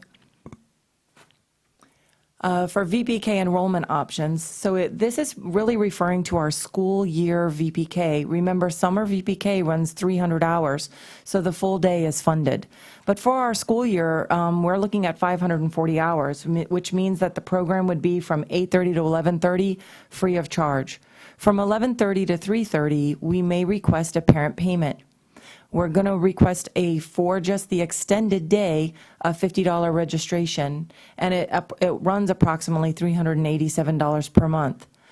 Given that we're supporting a lot of families in the community right now that may need that support, what we're recommending is that families eligible for free meals remain free, and they can access that extended day program free of charge. And for families that are eligible for reduced meals, we would look at a reduced rate of $135.45 a month. So here's another win, and I hope to see any of you, all of you there. We have an upcoming pre-K to K party. We're doing this in collaboration with our Sarasota Early Learning Coalition partners. On April 23rd, we're going to be in Northport at the Suncoast Technical College. And on April 25th, we're going to be up here at the Suncoast Technical College over at Beneva. What's really going to be amazing about this is we're going to have representatives from all of our elementary schools. Some of our charter school partners will be there. Other community partners will be there. And we have worked really, really hard now that we know that over 500 families showed up last year between both events to work with the Patterson Foundation's Remake Learning Days and create take-home activities for every family that attends, including books and specific directions on how to use those with their children over the summer. We're blasting out advertising. My thanks to Craig Manelli and the communications team for doing that, as well as our partnership with the Early Learning Coalition, because they're getting that word out. And so I'm really hoping that everyone will attend. And I think last workshop I mentioned chicken nuggets, and we're going to have those again, as well as mac and cheese for people that like that. Okay? So just to wrap it up, I really love this slide, and I used it last time, but I'm putting it there and again because I think the more times everybody sees it and really internalizes it, the more they'll recognize the importance of these programs. If we all agree that 90% of brain development has already occurred prior to the first day of kindergarten, strengthening the programs that we already have is really tantamount to moving the needle for all students, students with disabilities and general education students, and particularly those students that may be most at risk throughout our community. And so for that, I would like to thank the board. I would like to thank our superintendent for leadership on this initiative. And I would like to thank my chief academic officer for helping me to prepare for this meeting today. So thank you. Well done. Very informative. Mr. Edwards, comments, questions? Sorry, I'm still formulating some questions. Mrs. Ziegler? Well, I was going to ask what time on the 23rd and 25th, but I see it. Now it's 5:30 to 7:30. Thank you for sharing that. I want to make sure everyone in the community gets that message, so I appreciate be sure you. to share it. But yeah, no, I just saw it. It's in a different color. So 5:30 to 7:30. No, great work. I appreciate this. I know, I again know that this board agrees wholeheartedly how vital early education is, and I think I've seen this district dabble in it, but not go all the way. And I think that's the hardest part, right? Because you want to do it with fidelity, you want it to execute it the right way, and there are some nuances. So I feel like you guys are really working hard and peeling back that onion so that it is worth the investment, so that impact is there. So I'm very excited about it. Mr. Enos? I think it's awesome. I said many times, I think that we should have VPK summer program at every single elementary school in the county.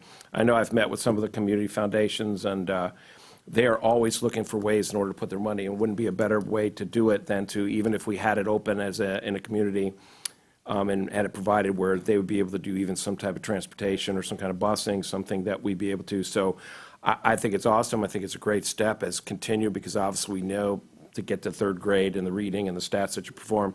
What I'd like to see is if Mr. Connor would I think if we can reach out to talk to some of the foundations, and that next year double it, and then the next year double it, and then we'll be 100% at the end of year 3 and have every single school over the summer. But I know that literally a couple of them said, what can we do? What can we put our money? Where can we help you? And I know that they're really passionate about this, especially the Go Show program and the tremendous impact they've had up there. So that's where I'd like to see it to go, but this is a great start, and I appreciate all the hard work, and I think it's something that's super important. But I know the foundations are looking to spend their money, and what wouldn't be a better thing than every single kid gets an opportunity to get a head start in kindergarten prior to starting. And that's where I'd like to see the focus go, because I think that is phenomenal. And I can tell you, even when you look at that, like, about the $387 for a month's worth of childcare, that is It's a steal. pennies on the dollar Yes. of what it costs in the community for childcare for that age level. So I would say 100%, a great job, and I'm all for expanding as far as we can take it with the money and the blended. Like I said, the foundation, I think they would jump on this in a second. So thanks again for both of you. Appreciate all your work.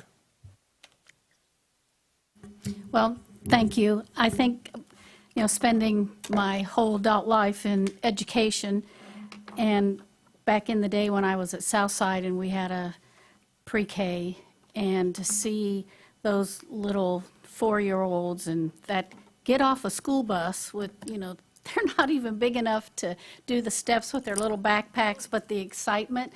But I think what is so important is when you have a student that did not experience pre-K and they enter kindergarten so excited, and then you watch that excitement dwindle when they can't read and they have other problems. So, and then seeing how some of that is alleviated through the pre-K.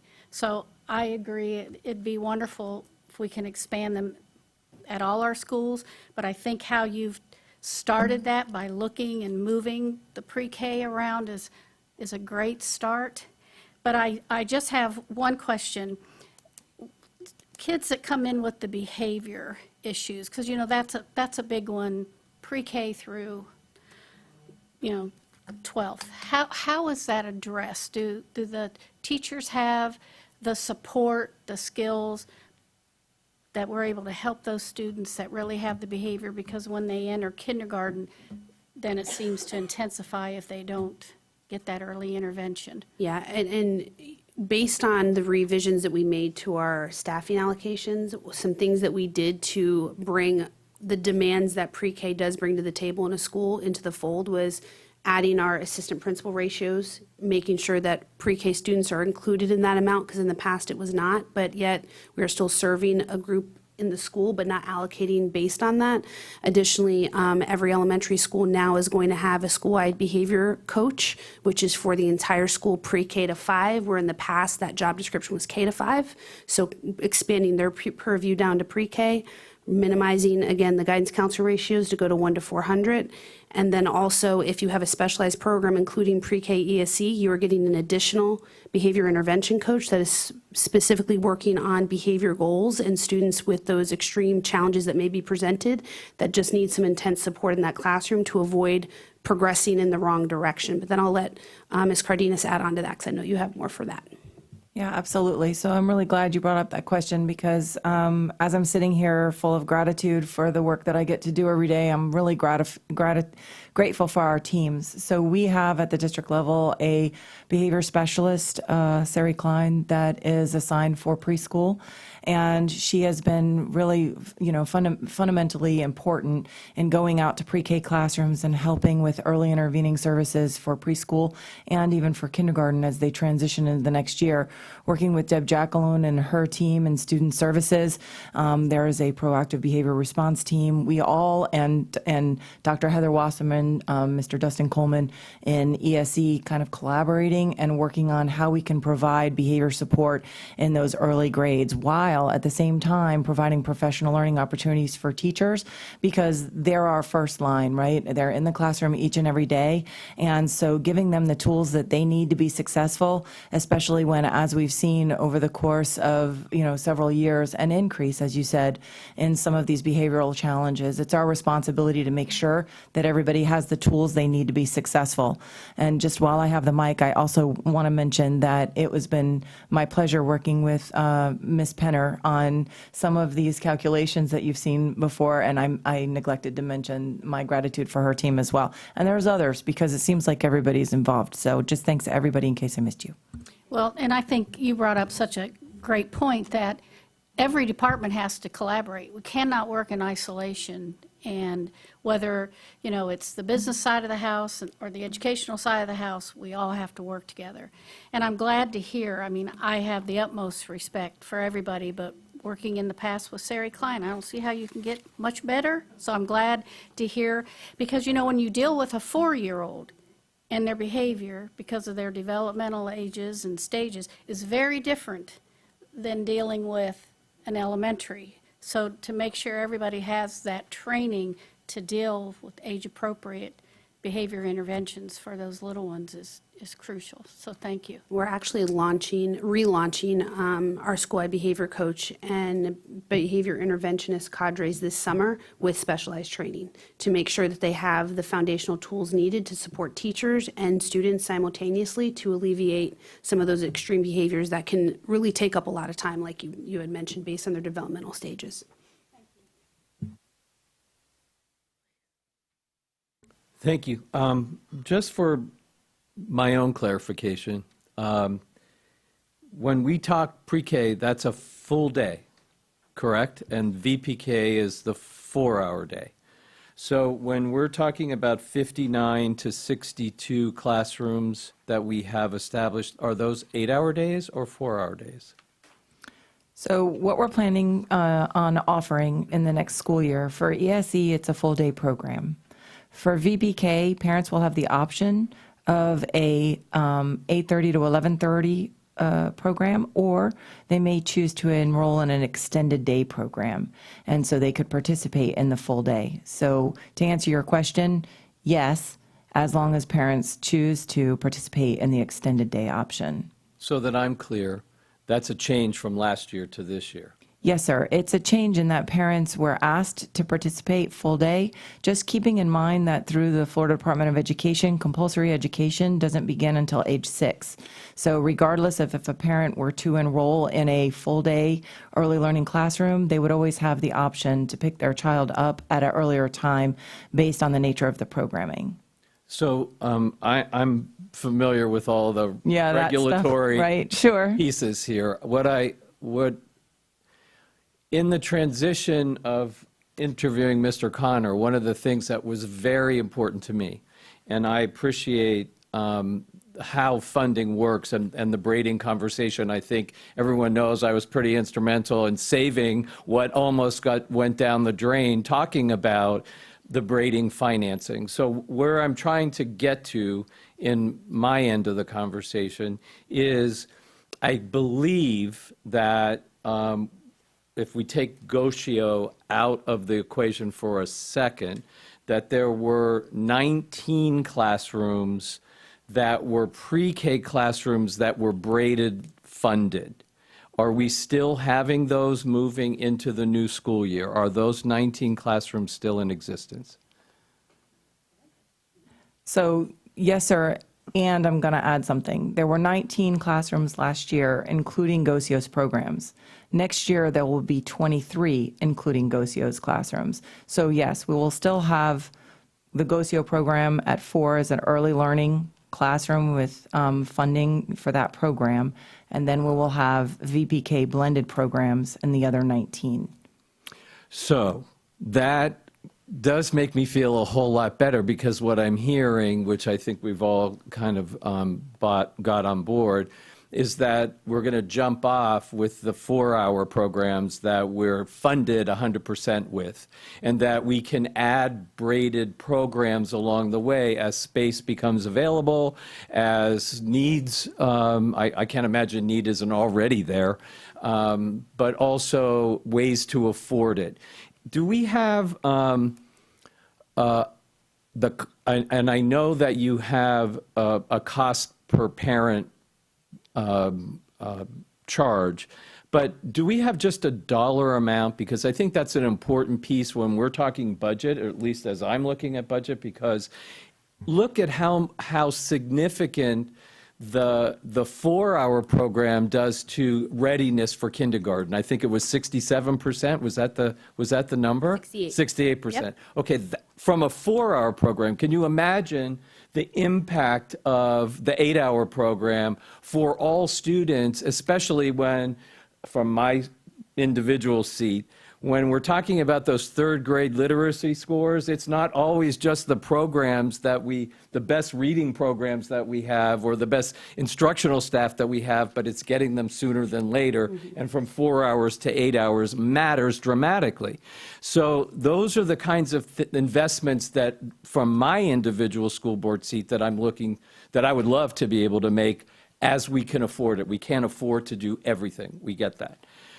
What if we had a fully blended gen ed program? What does it cost the school district after all funding sources? What's left over that is not funded in the course of a day or in the course of a year? I mean, I'll take any number. I just want to know what it is.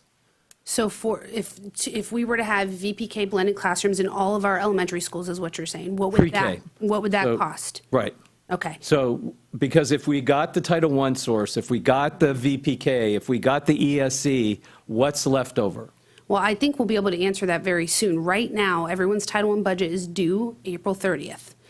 And a part of that bucket of Title I, we can better determine how much Title I funds we're going to utilize out of that fund braiding bucket.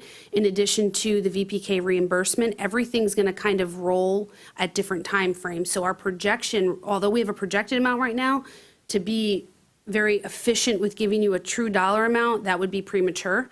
But there is projected guesstimates based on each bucket. And once we have that, I think we can better project if we were to add more throughout every elementary school. The only bigger caveat from funding that would be a challenge is also space. Like Southside doesn't have one because of space, right? Ashton doesn't have it because of space. We're going to have an opportunity with new builds and some redistricting that's going to take place that will change that, where we can say, oh, now we actually have empty classrooms at Ashton. We're going to add what we should have had a long time ago, you know? So I can't give you that exact amount, but Ms. Pinner, if you have a projected, I'll take a guesstimate.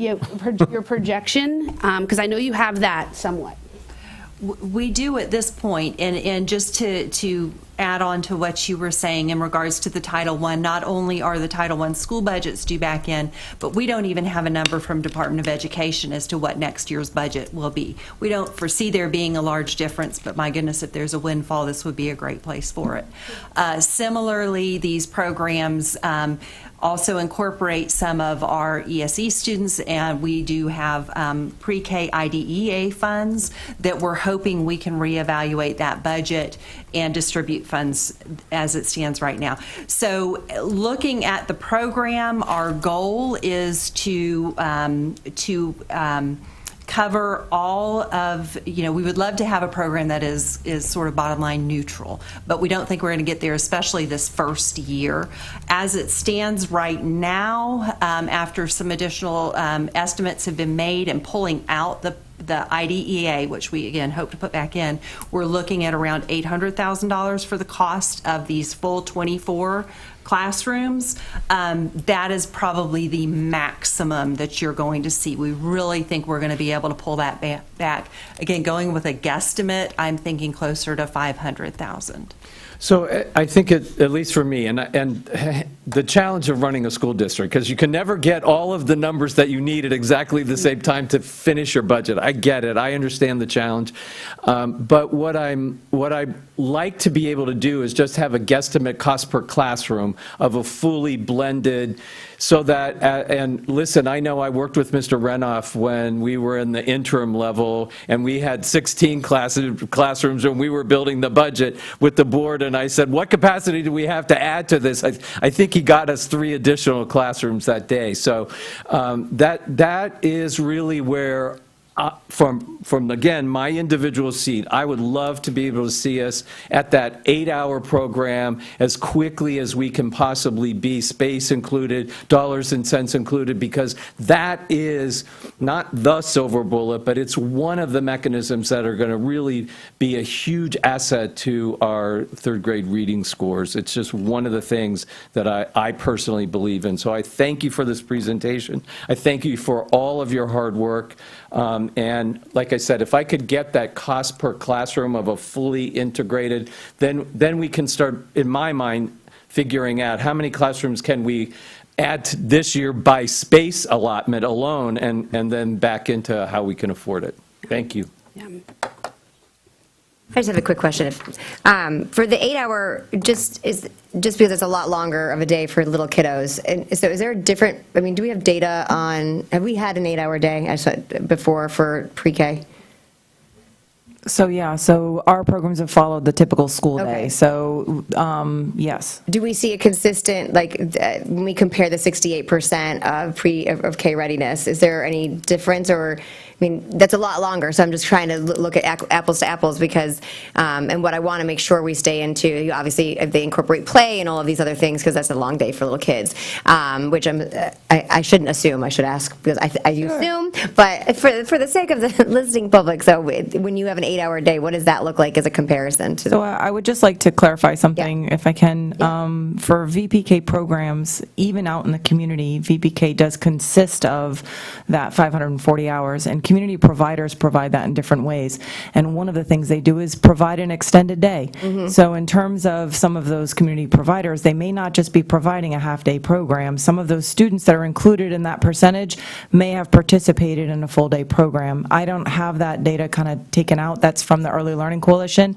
Having said that, I would think that there is research out there that indicates that a full-day program is really beneficial for those early learners, even that most programs, if not all, have a nap time, for example, which is an hour and a half in the afternoon. But there's certain skills that are identified in the early learning domains that teachers teach in that period. What our internal data has indicated, based on our collection of the Brigance inventory of early developmental learning, which is what we're currently using, is that our students are making extraordinary gains from progress monitoring period 1 to progress monitoring 2, keeping in mind that these programs are still fledgling.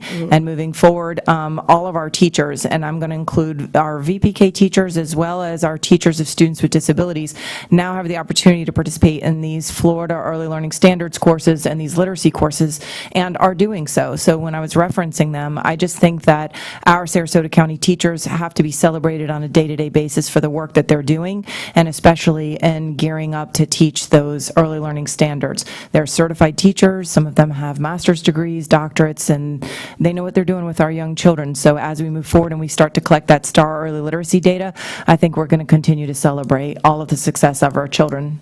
No, and that's a good distinction when you consider private providers. That variance is huge. I mean, and some of it's not preschool, it's daycare. I mean, and there's a big distinction. And so making sure, just curious as to how we adapt that, and making sure also that the facilities support that unique structure, because it is different than K-12. So thank you. Yeah, now just to add to the conversation, I want to say we want to encourage full-day programming, right? So right now we are funding pretty much all of our pre-K programs on ESSER funding. So $3.2 million or some odd are all landing at the end of the year, right? And so the team has worked, I'm talking hours, to look at how we braid these fundings. And that VPK reimbursement piece, we were one of only 5 counties in the state of Florida not taking advantage of that. And while it's not a full day, it's half, right? And so now by really pushing the limits without jeopardizing priorities of Title I and IDEA, using as much of that as we can, and then having that small gap in general revenue that we need to fill, I think as we move into discussing the referendum, that is a priority, part of the referendum in 26 through 30, that takes care of any gaps that may be present as a result of this braided funding. Thank you.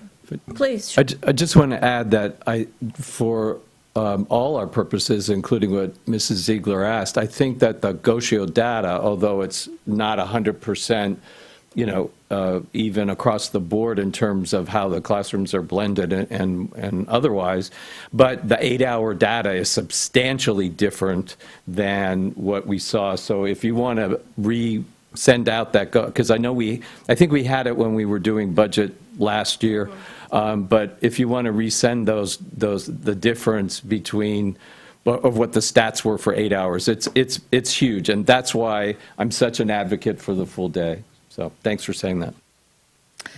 Thank you. I do want to ask the 2024 summer VPK opportunity, is that for students with special needs only or regular education as well? So that's a general education opportunity for any student. That includes students with disabilities with an IEP, as long as they're appropriate for the program. So parents that would like to enroll. Some of our students with disabilities in preschool have been referred to extended school year programming, and so they're going to receive services there. It's important to note that summer VPK is not for receiving specialized services or implementing an IEP. It's really designed as a general education program.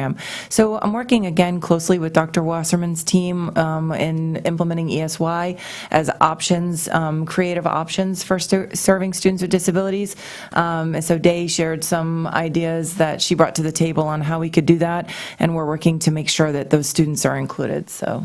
Thank you. And I do want to point out to the community that I absolutely think is a great decision, Superintendent Connor, what you've done with your team in balancing out programs that deliver services to special needs classrooms, balancing those classrooms out across schools versus having certain schools hold all of those classrooms, which quite frankly is overwhelming for one school. So I think that will definitely be a win-win for staff and for our students. So I commend that decision. Not sure if the community was aware that we were doing that. And also just looking at my pre-K experiences as well and looking at the growth that they have over the course of the year. It's monumental. They do come as little tiny tots getting off the bus, but I'm optimistic with everything that we have in place and continuing and really striving for those full-day opportunities that we will have a great impact on closing the gap, particularly in reading. So thank you, everyone. Well done.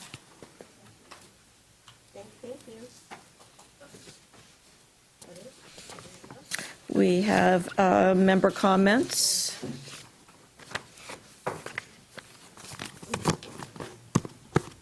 Mr. Edwards, would you like to go first? Sure, I have a couple of comments, but I'll start with the one that I put out, and then just to make sure everyone gets a chance to have comments and then come back to me. The first comment that I'd like to say is thank you for the website launch. Well done, Mr. Maniglia. It's record time to go from what we had to what we have now. So for the public that hasn't had a chance to go on the site, please do enjoy and see all the wonderful things. I loved particularly that we could click the translate button and go, the whole site becomes Spanish, which we've been talking about for a long time for our Hispanic community. So well done. You're welcome.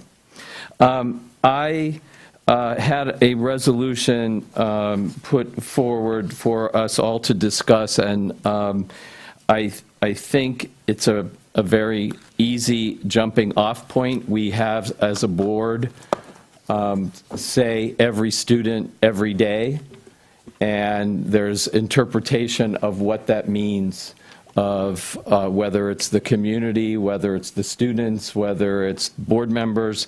And what the resolution reflects is the Title IX protected classes, every student, and what we're obligated to do as board members in terms of instruction for all students from a public education standpoint. We've had lots of changes in lawsuits settling, culture wars, conversations coming into the school district from years back of CRT and all kinds of issues where I thought, you know what, if we're really trying to address public comment and we're really accepting every student every day, this is a clean resolution to say that's who we are. So I'm open for, I thought we'd talk about it if we all agree, and then we could put it on the vote of an upcoming school board meeting.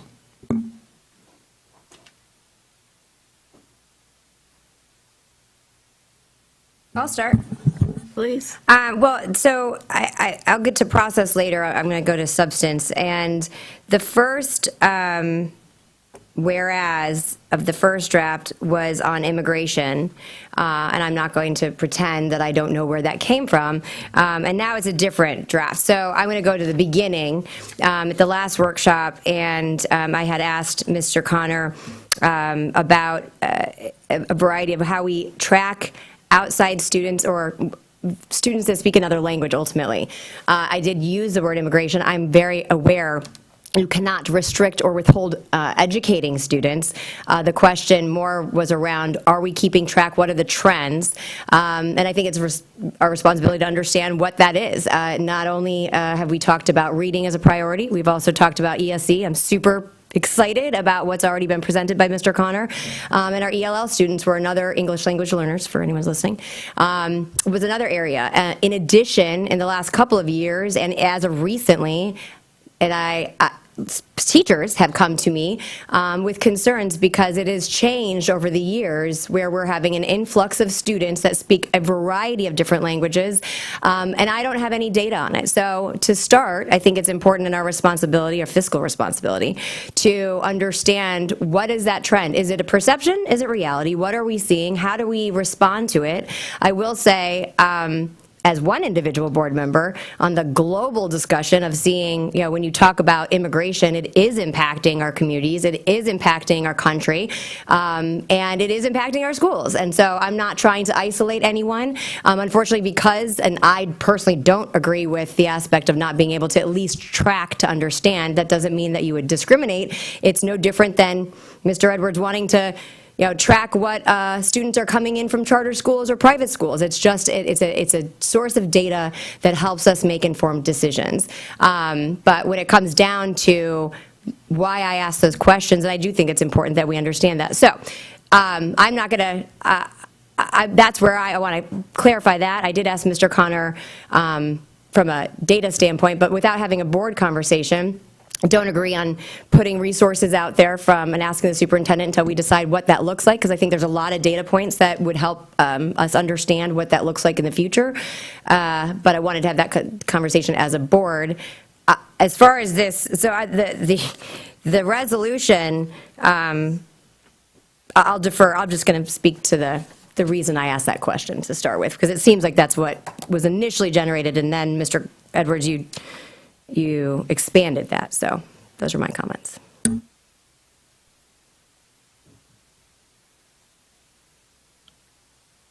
Seeing Miss Marinelli. Well, I have a big problem with having a resolution like this. And the reason is it's already federal law, it's already state law, and I find that this was done as a sheer political maneuver. I'd like to know how much money it costs to do the first resolution with one attorney, and then we get delivered Monday a second resolution that had 2 attorneys working with it. So I find it it's political theater. It started off with being directed at a specific board member. And I think the majority of the citizens of Sarasota County are really tired of the political agenda that is brought into this boardroom. They want the focus to be on academic achievement, especially reading and problem solving.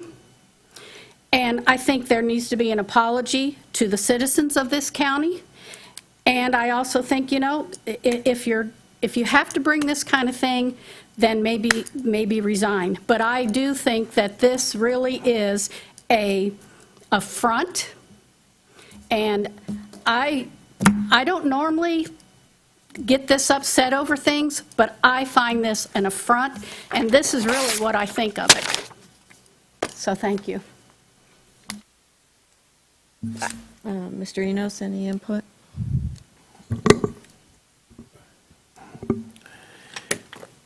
Well, first is, I have no problem going on record and stating that as a school board member and somebody in law enforcement for 32 years, that my entire career has been based on following the law.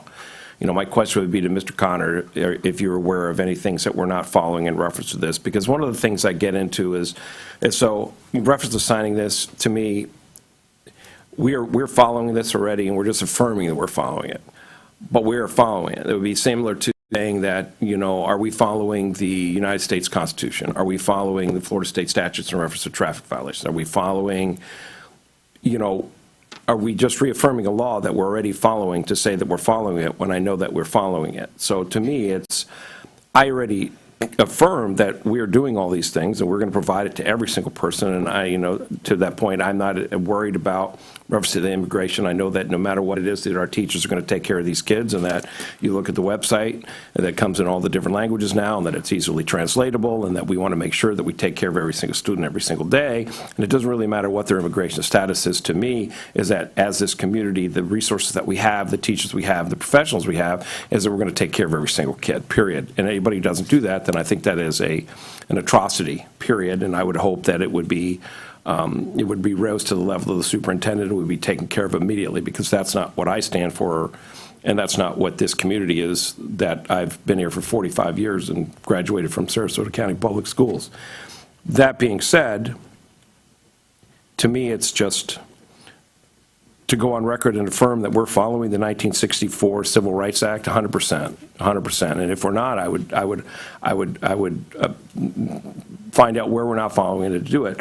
To me, it's a redundancy to a certain degree of saying is, are we affirming or following? Yeah, absolutely affirming, following. Are we getting immigrants coming in? Absolutely, we're getting immigrants coming in. Are we doing anything differently with our schools representing immigrants? Well, we're gonna. My understanding is that we'll teach every single kid every single day, no matter what it takes, because that's my expectation, period. So to me, as I saw, it's two different structures. One has the immigration, the other one doesn't have it in reference to the 14th Amendment. But when I look at it, it's something that we're already doing. It's what I don't want to get into a situation. And this is my posture is that, okay, so today we have this resolution. We've only signed 8 in the last 5 years or whatever. It's come out 10 years. I don't even know. But if we look at doing this resolution, then who's to say that all of a sudden it doesn't come up that we need to follow,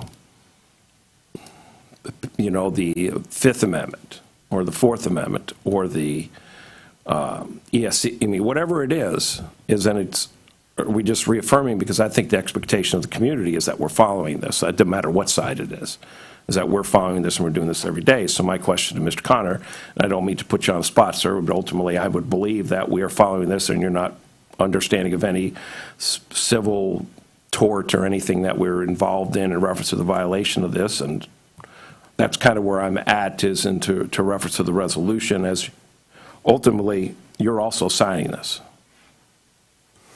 To answer your question, I would say we will follow all laws of the land, federal and state, and when there are breaches of that, we will definitely handle that through our legal counsel.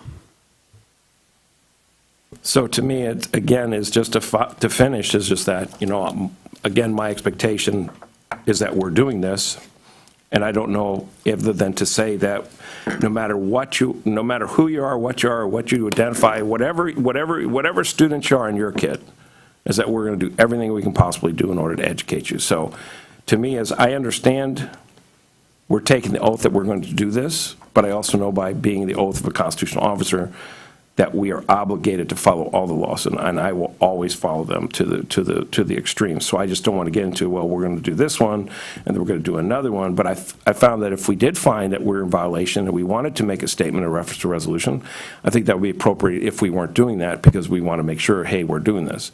But in reference to just doing it to affirm it, I'm just a little bit confused about, I know all of our commitments. I can speak to that, is that we're here for the kids, and every kid, no matter who they are, where they come from, or what they do. And that's kind of where, that's all where I'm at, because either way, it's just, I just don't want to affirm something we're already doing to get us into a spot where we'd have to reaffirm other things, and that's kind of where I'm at. Thank you. I'm happy to respond. Please. So the first thing that I want to start off with is there was no intention to put anyone on this board on the defensive. I think the word that shocked everyone from Mrs. Ziegler was the word documentation. And what I was really trying to alleviate was a parade of public comments coming through the door, and along with the fact that there have been settlements agreements, and many of, myself included, and people on this board have been attacked about it's not every student every day. And all I really intended was, yes, of course we follow the law. Yes, of course, but here's a jumping off point for all of us as a board to try and put all of that noise, all of the stuff behind us, and stand up and say, these are the laws we already agree with and that we follow, and here is a clean slate for us to begin. What I find political theater is ripping up a piece of paper. What I find as offensive is how much money we spent on redistricting. We all are equal, and what my intention was, by the way, the second reiteration, I didn't ask for. That came all on its own, and when I got the second reiteration, all I did was strike the first paragraph out of the second reiteration, and I didn't ask for that. It came all on its own. So I I think my intention also of putting out the document was that we had a jumping off point to have a conversation. The childishness, I didn't intend the public to have to go through that. It was meant with the best of intention. If I can respond to a couple things, and like I said, I do want to address process. You mentioned that, but I wanted to get to the substance here, and I will echo.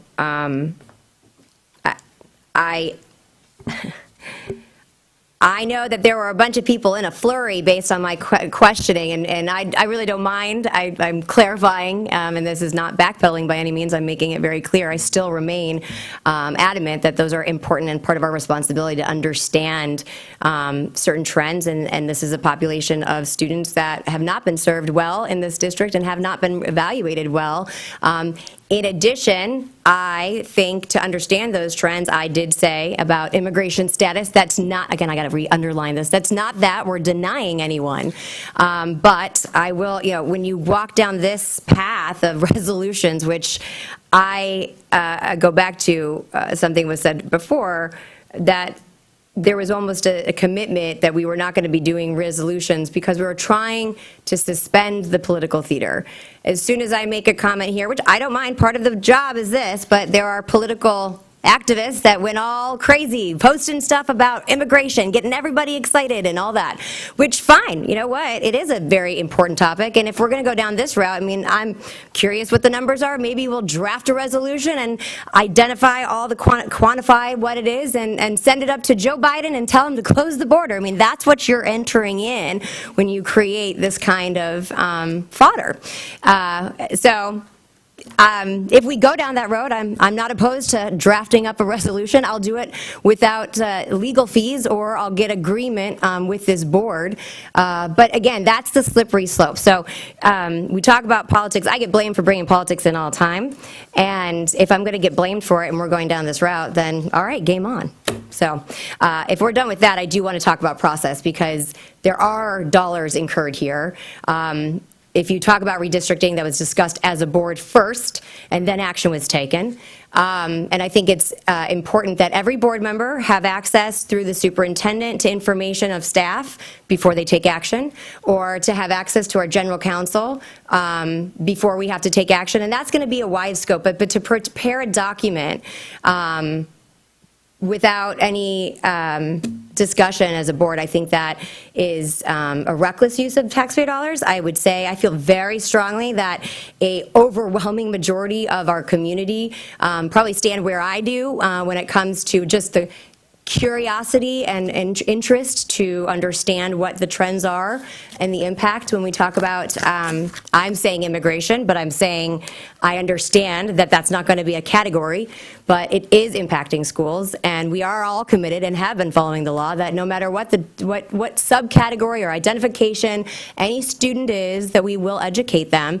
In addition to that, I think we owe it to our duty to understand the impact and resources required for any student that's entering our district that is not an English language, does not speak English, or is an English language learner, because there are substantial impacts that has on the learning environment, and we want to make sure our staff has what they need. So there's a lot in there, and I don't know if anyone wants to talk more about the resolution. I would like to address the initial underlying question, and Mr. Connor had some data, but then to see where we go from here at a future workshop. But that I'm done with the resolution piece.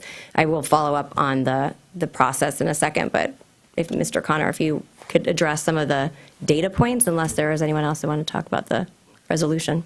I would like to say that as a constitutional officer, I will follow every law, and we're on an incredibly great trajectory with staff focused in on academic achievement and all the things that are important to every family and the success of every student in this district. And as an educator, I want to keep my focus in on the things that are going so well and growing, like the pre-K, English language learner, numbers, programs, best practices.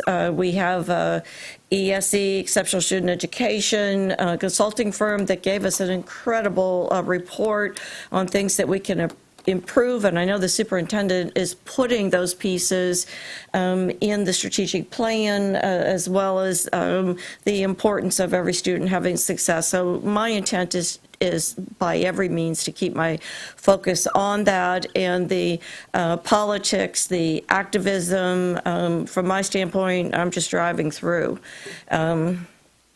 So, Mr. Superintendent.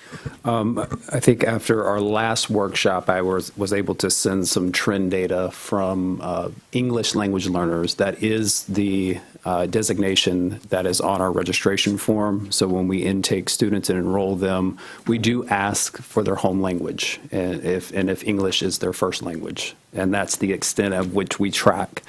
When you look at that data from October, which is what we call Survey 2, to Survey 3, which is in February, there were an increase this year of 233 students, English language learners. From October to March, which was when we had the last workshop, we were at 283. So between February and March, we increased 50 enrollment in English language learners. I will say, through my transition and what I've been able to identify in analyzing and learning about where we do great things and where there are opportunities, this is an area of opportunity for us. It is a subgroup that is tracked federally, and we want to make sure that they are making adequate progress and we are closing the gap. Right now, we are behind the state average in that gap. When you look at, and I just pulled up the Florida Department of Education report card, there is a 26 percentage point gap between English language learners and non-English language learners across the state. For Sarasota, that gap is 28. And we typically, when it comes to our subgroups, typically have a smaller gap than the state average. We do not in this area. So that is an opportunity for us. And what I want to say is I want to thank our team, who was very forward-thinking and acted quickly when we transitioned in. We had an opportunity with the Department of Education to apply for a grant. It's called the Stronger Connections Grant, which was recently approved. And in that grant, some of the objectives that we're focused on is creating a robust support for ELL students. That starts with contracting a second bilingual parent outreach facilitator, specifically Russian and Ukrainian. That is where we're seeing an increase population, actually a lot more than our Spanish-speaking. We have grown in our Spanish-speaking population, but we've actually gone down in percentage, if that makes sense. Our enrollment has outpaced that. So we're actually down 10% of our Spanish overall population, even though the actual number has increased. But in terms of Russian and Ukrainian, that bilingual family outreach facilitator in our South County especially will help in making some of those connections. And we also will be funding one who speaks Spanish for our North County schools. Providing multilingual audio-visual resources is something that this grant will help us support so that we can help our parents access schools and resources there easier and navigate the system. Providing multilingual signs in our schools is a part of this grant as well. Professional development for our teachers. Just want to reiterate that all of our teachers are required, especially when you're elementary or you're designated reading teacher, language arts, you have to have your ESOL endorsement. And that is specific to supporting our students who speak other languages. But even if you're a non-reading, you're another content area, there are specific requirements and hours of in-service to help support those students as well. We are hiring 2 ESOL program specialists to help support professional development in our schools. I got to tell you, we were woefully lacking in that support, I believe, and I think this is going to help us move the needle so that we can close this gap, which is our priority as a district in closing that gap and helping all of our students achieve academic proficiency. So that's a little bit there. In terms of trend data, I told you a little bit about what I shared with you in my board bulletin a few weeks ago. Overall, it's about a 3% increase in ELL students over the last 5 years. I think we were roughly 5.5% in 2018, 2019. This year, we're 8.5%, approaching 9% in terms of overall impact on the student population in terms of enrollment for ELL students. Thank you. Here, here. Yeah, that's excellent. That is exactly where I would like to focus my time and have spent my career focusing. So I'm excited about those pieces and the promise for every student every day. I see public participation in meetings here. Does someone plan on discussing this piece? Yeah, I had it on member comments, but I thought it would be easier to reference. Is there anybody else that would like to comment on the, sure. I'll just wrap up that one of the reasons why I complimented Mr. Maniglia on the ability to have our website go into Spanish is that I've been asking for it for a while. One of the things I think that came up with our last literacy plan before Rachel got here, I asked why this year's literacy plan was better than last year's, and what I got was, oh, we have a focus on English language learners. The data that Mrs. Ziegler asked for, I've been paying attention to, and I've asked for those demographics, and I encouraged Mr. Connor to have a listening tour to our Hispanic community on a Saturday because I felt it was important for him as a brand new superintendent to extend that arm out. And I am also encouraged that we are moving in that direction. I know we've had several conversations about the dual language approach in our one-on-ones. And those of us that also are in the know, we know that our Russian and Ukrainian languages are growing in South County. So I appreciate that we're all basically saying the same thing for the right reasons. And I can also compliment that that data is driving us into a place that needed significant improvement. So thank you. I just have one more question. Are we seeing a larger range of different, I know you mentioned Ukrainian, and again, I think maybe as a future workshop, because I know there's additional work you and your team are doing before diving into it, because to see that with that range, what those, and that's when we talked about this as far as trend, you know, when we look at understanding that the certification for ESOL is there may be some that don't have it. If we're expanding, and because if you look, I found this data interesting, the one that you had put in our, in your, what do you call it, recaps. But if you look at some of the schools, there's a surge in only a handful of those schools. And you see Booker Middle, Booker Elementary, Booker High, Gulf Gate, Huron Creek. If I can't stand my eyes are not that great. So it's disparate from where all the schools are not getting like an even. There's a bump, and I'm curious of, you know, whatever when we look ahead into the future, what resources do we need to plan? How do we look at trends? Or is it steadily increasing? So when we go to budget and go to invest, I mean, we just have to understand what that looks like. And so again, we're not going to have those answers now, but in a future workshop or what have you, as far as guiding what that would look like, so we have a understanding of what the future will be. So what I'm hearing you say, with the consensus of the That's why I board, asked board members, do yeah. we want to have more information shared at a future workshop on this topic around how we're supporting our English language learners? Okay. Sure. Yes. Okay, I see consensus. Mr. Rose, just to add to that, I talked to the principals at Booker Middle and Booker High quite often, and this subject came up, and they were very excited that their enrollment was increasing and that they are taking care of all kids, which is what educators do, is take care of all kids. But I found that they brought that up, that their enrollment is increasing, and they're very excited to have the students, and they take care of them, and they're treated just like every other student, which is what we do, every student, every day. I just wanted to mention that. Before we went to public comment, I just wanted to, I do think we have school board policies that we adopted recently.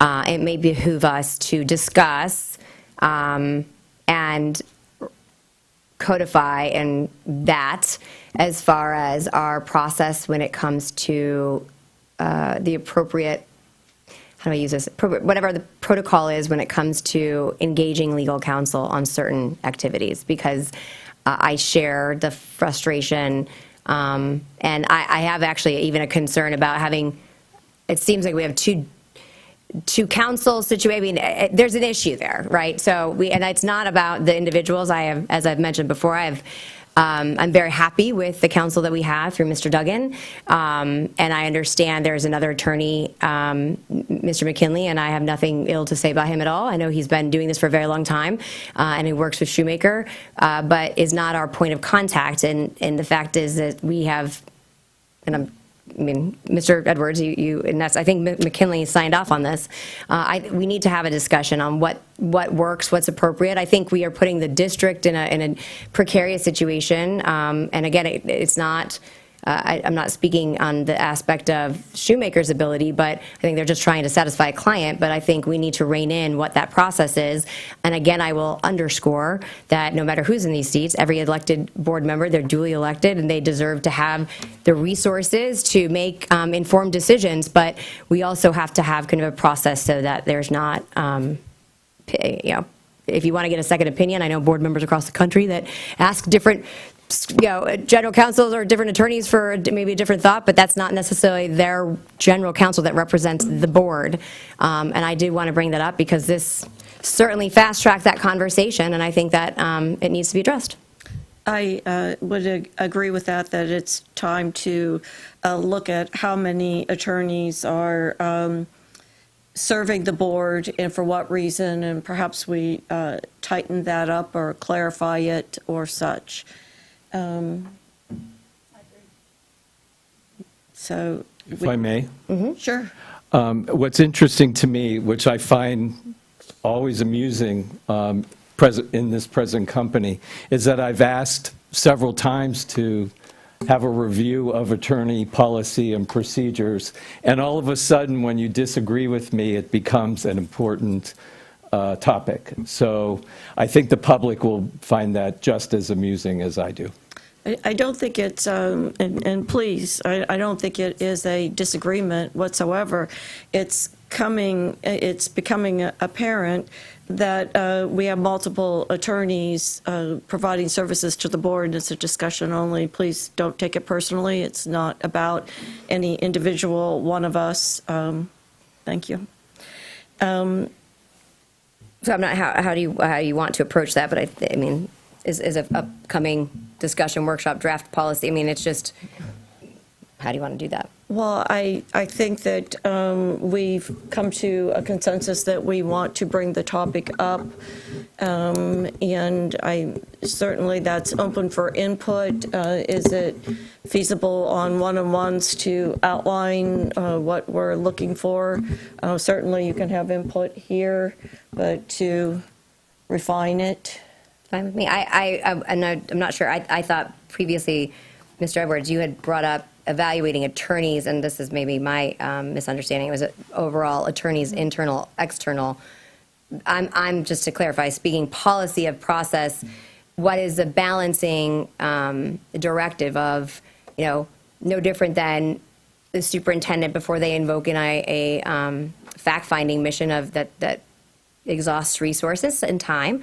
The same process, I think, would behoove it to be when it comes to general counsel or legal opinions. So that's what I'm looking at. I just want to make sure that's what everyone understands, or if there's a different thought. Is what I understand. Okay. And what I would just add to that is if you were evaluating an internal and an external person, that conversation would be naturally part of that discussion.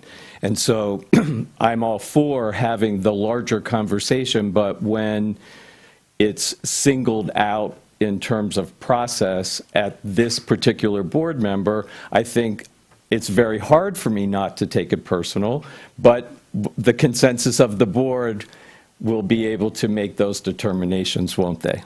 Thank you for that. I'm not focused in on internal or external from my perspective. I'm not sure where my colleagues, all of you stand. I'm sticking to looking at specifically within our current law firm, who's serving the board for what reasons, and to make some clarifications there.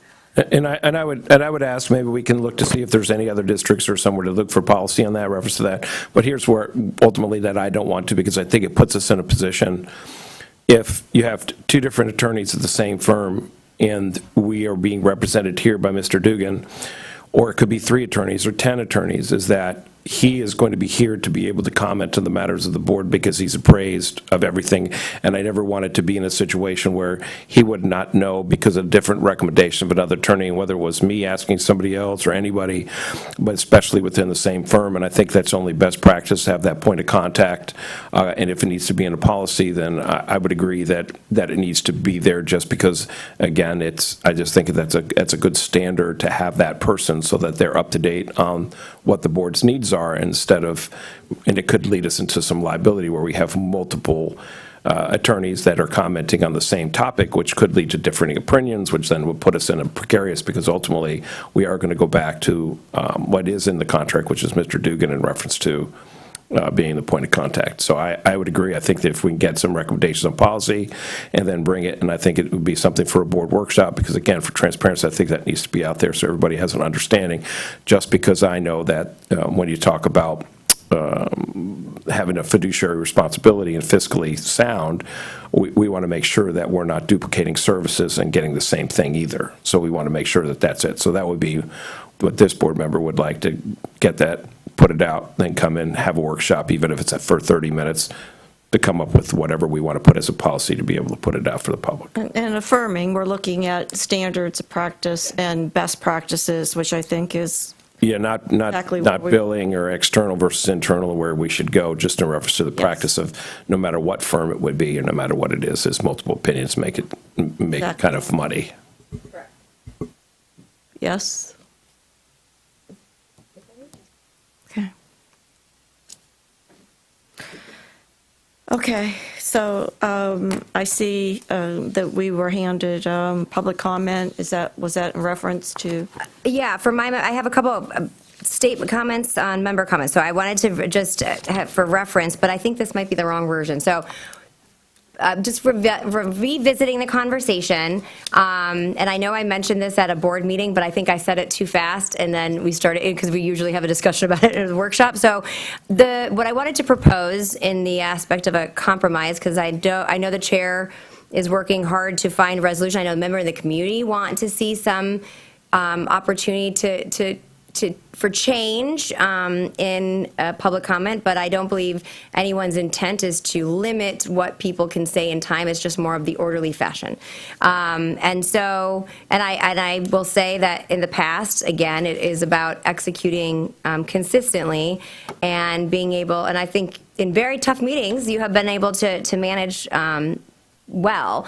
And so I wanted to propose, going back to, this may not be, it was version 4, if you recall, was the splitting it up before for comments on agenda and non-agenda. But what I'd like to propose is that we separate it based on and prioritize. I think I heard both people talk about the community, the business of the board, but then also, and Venice has done this, but prioritize, that means we allow everyone to speak. I want to be very clear. There's no limiting, but it's prioritizing Sarasota residents, taxpayers, parents and guardians of current Sarasota County school students, current Sarasota County school staff, and current Sarasota County school students. So they would have the priority on the agenda. We all have a card that would reference that, and I'll get to that in a second.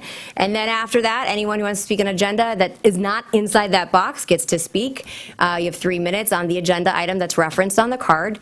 Then we would do the business, vote accordingly, then move to general comments. I don't want, my preference would be no turn off the camera, everything's business as usual, we're not adjourning any goofiness like that, in my personal opinion. But that would open it up to general comments, and the same would be, we are prioritizing that list, and then anyone who wants to speak about any comments that doesn't fall in that we just kind of make it in that orderly, because I think that really illustrates we're elevating, I mean, we are here to serve our community and our stakeholders, and that really bullets them out and puts them in the preferential treatment, if you will, but certainly ensuring that we are allowing access for any member, no matter where they're from, to speak on any issues. But I just thought that might be a better opportunity for us to order it. My recommendation would have the speaker's card would have name and a contact information, whether it be email or phone. I think that should be, we need likely, I'm not big on the address, and we're not going to be sitting there checking ID. I'll get to that in a second. It's really the honor system, but they're signing. And if you look at other government entities that do public comment, they have them sign, and it's really they're certifying that the information they're providing to this government body is accurate. On the back of it, we'd have the opportunity to put the policy on the back of the card that allows them to read what the rules of conduct are, and they can certify that they have read that the information they're providing is accurate, and that they have read and agreed to follow the rules and conduct of the chambers. And that way we will have an understanding. You can separate the cards based on if they're in that 4 box, and if they say none of the above, then you separate them over there, go through that. And then I'm saying this to Tim because I know right now you're regulating it, but I thought that might find a place where we're really elevating our stakeholders and their input, and then in the business of the board, but then always allowing all members of the community or wherever they're from to speak, and so we're not limiting it. So that is my proposal. Comments, thoughts, anyone? Well, I'll speak to the card. The card, as I brought up from the previous board with Ms. Goodman, the card does not necessarily, I think it's outdated. It sits there, it says, my position on the proposition is, it doesn't talk about agenda items. I think that the card, no matter what ends up happening, I think that it's good policy to redo the card, as well as is to put whatever the policy is agreed upon in reference to speaker comments on the back of the card so they could read it. I did have this conversation because we have some people that it's come up that they have not signed their names or they don't put in their addresses. And I did talk to legal counsel, Mr. Dugan, and I did ask, I said, well, what is if they don't sign, are they precluding? But all this is this card, the way it currently is all they're saying is they're noticing and saying that they have acknowledged basically the card that they are going to be broadcast live, and they could be removed for conduct. So it's just an acknowledgement. Do you have to have that for an acknowledgement, or is it applied? And basically the discussion turned into, technically, you don't really have to have that signature on an acknowledgement piece. And that's why when I look at these, I want to do protocols because I want to make sure that that's the case. But again, the card needs to be redone no matter what happens. The card is way outdated. It needs to be redone. And I like the fact that we put the public comment procedures on the back in reference to, what constitutes a disruption maybe, what constitutes a disorderly conduct, what constitutes whatever that we want to do so that people are aware of what it is, because the First Amendment is very, very broad. I mean, some are specifically say profanity can't be used. Some specifically say that, however, I just think it's good practice to do that. In reference to the actual policy, if we're not doing addresses and certain things, I don't know how you're going to be able to prioritize it. Honor system, they're signing. I mean, yeah, for honor system, I'm saying, so you're saying, okay, I don't have an address, I just sit there and say that live in Sarasota County, but, I'm actually in Monroe. You know what I'm saying? So what I'm getting at is I'm not as in, I think everybody has an option to speak, and I understand as a lot of it is the nature of it. But I definitely, one of the things, if we look at it in reference to having public comment or agenda comment at the beginning, is that ultimately the people that are there for the agenda, that they could be heard, and then they could leave. The same with reference to the staff if they didn't want to stay, but in reference to censorship or limiting minutes or anything is I wouldn't be in favor of that, but I know the card needs to be redone, so I do appreciate you bringing that up and showing everybody a copy of it, because it's not accurate any longer. So for clarification, in looking as to where we're going, can you summarize that? Card redo, yes.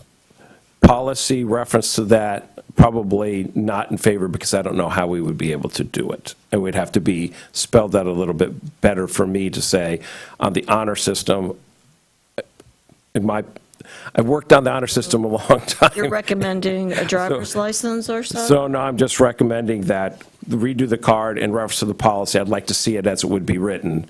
Okay. You know what I'm saying? Well, if that agreed, I if the can work with process- council if that's something people are interested in. But That's all I'm thinking about. We do have, I mean, the feedback I'm getting from the community, I mean, we literally have campaigning, organized politics and activism happening in public comment, and obviously that is their First Amendment right, but I want to be clear that that is a perception that I'm getting consistently in the community. I would like to try something different without restrictions, but having people come in and be solicited to come in regionally, I think that, the community members in Sarasota County, I agree with Board Member Ziegler, it would be nice that they had their opportunity to speak without waiting 3 hours or such, or 1 hour, or 30 minutes for that matter. So, I mean, it's a different climate. I would like to see public comment focused in on academic achievement and support for our teachers. However, it's First Amendment right. So I'm moving towards our local citizens having the opportunity to address the board. I agree with looking at something like that. I think that, we would need to have conversations with legal counsel. And I'm fine with that. I just want to see how we would be able to do that, because the honor system, Halloween, the honor system in my old neighborhood didn't work either. So, take just one piece of candy, it didn't work. But that's what I'm saying is, I agree that if you're from Sarasota, obviously that there is some priority based upon that.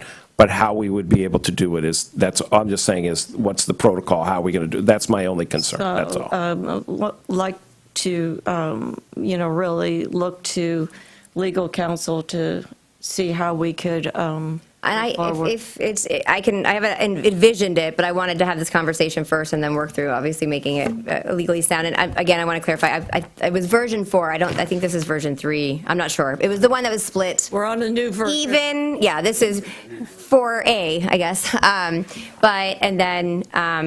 And to the point of, I don't want us policing, I do not want this to be a police state. Like, I cannot underscore that enough. I think the point is you're elevating decorum and the professionalism, and that you're reading through this and people are taking the time to evaluate what agenda item, they know what's being discussed. And many of our currently people who come, they are very, very informed, and I love that.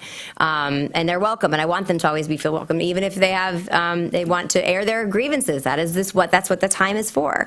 And so allowing that and certifying, I'll work with counsel on what that information is. I don't want an intimidation factor of, what, you didn't give me your address, because I have seen all of that. That's not the intent. It's just to elevate business of the board and our local stakeholders who are taxpayers who fund this district, but it's not just them, because we have parents that are from Manatee or wherever that attend. That's why current parent or guardian of a Sarasota County school student would be part of that. There's no prioritization within those 4, right? It's that they are all immediate stakeholders that we want to hear from, and whether it come from general business or business of the board agenda items, but we will not restrict anyone else. And so, having I certify this, are we going to, it is public, and somehow these things end up policing themselves, but I believe in the greater good of people, and so I think if we put it out there in that manner, I think people will respect it. The vast majority would, and so I'll work with, if it's agreed upon, I'm sorry,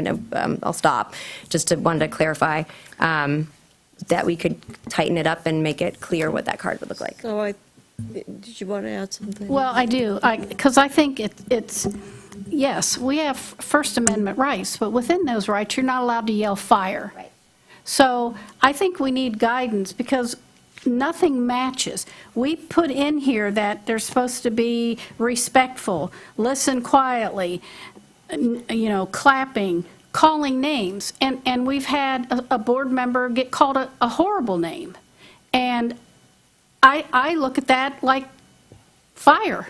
So I would like to, if we're going to do this, all this has to line up what we have on the card, what we have in our policy. But what really is allowed and not allowed in that freedom of speech? Because I've talked to other board members in a couple other counties. They don't have they don't allow, the county commission doesn't allow what we allow in this boardroom. So I would like, when we do with legal counsel, what can be said and not said. Because our board chairs, gaveling people, don't talk that way, and they still do. So either we collectively act like a board and have the common decency of what people say in here, or we just let people say what they want to say, because that's kind of what is happening now. So if we're going to take the time to do this, then we need to match it all up, and that's what we have legal counsel for. What can we put parameters on and what we cannot when it comes to the freedom of speech? Because like I said, you're not allowed to yell fire, so. Well, yeah. Are you done? I'm done. Sorry, I might have interrupted. I apologize. Looking for feedback on the activism in the boardroom, and literally the last board meeting, there was a police report filed. And granted, when there's a lot of emotion. There was a police report filed. The individual asked that we pursue a trespass warrant. Our current policy doesn't, if it's my understanding of how that works, is it something that we want to look at? I mean, when it starts to get physical, or the potential of physical in the boardroom, is that something that we want to incorporate in just looking at and researching? Because I guess with a trespass warrant that it has to be the second time, is that correct? So I have to ask myself, why can't someone put their hands on someone the first time till we get to the second time? I have questions with it, and perhaps there's logical, legal answers to that, but is there any one? I mean, we're going down a road here where I want to make sure that every citizen feels protected, feels like they can come in and address the board with what they have to share, but it's, I think looking at some things right now behooves us. Mr. Edwards, please. Thank you. Two very quick things. We have spent a significant amount of time on this conversation, which can all dissect any number of ways. I think it's pretty simple for me, and I'll reiterate it for probably the fifth or sixth time. If the comments at the beginning of the meeting are explained to the public that we want to hear board business first before we vote on consent agenda and any of the agenda, and you have to have that on the card, which was there. It was all done. What's the agenda item you're speaking on? And it was fine.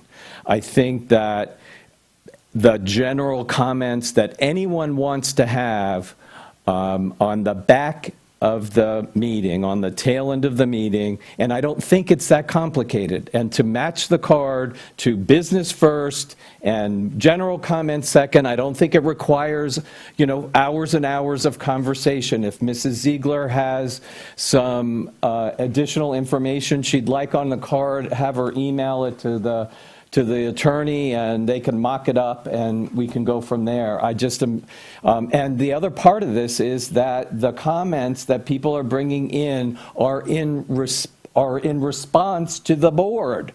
They're in response to the board's agenda. And so if we were to spend more time on academic achievement and more time on the things that we might have less public comments or more positive comments. So I just throw that out for the last time as well. I've said that a few times. It's agenda-induced, not public-induced.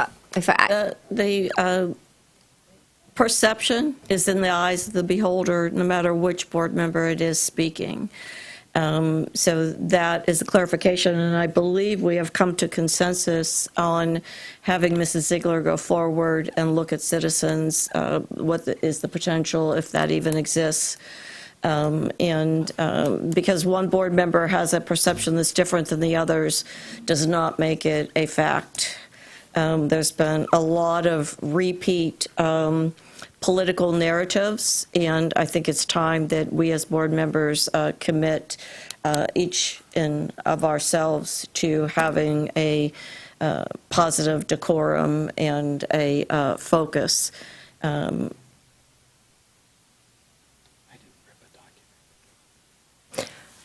I'm sorry, they're just items. I had two more things I wanted to bring up. I wanted to see if we could schedule a upcoming workshop discussion around the Supreme Court's ruling on social media for school board members.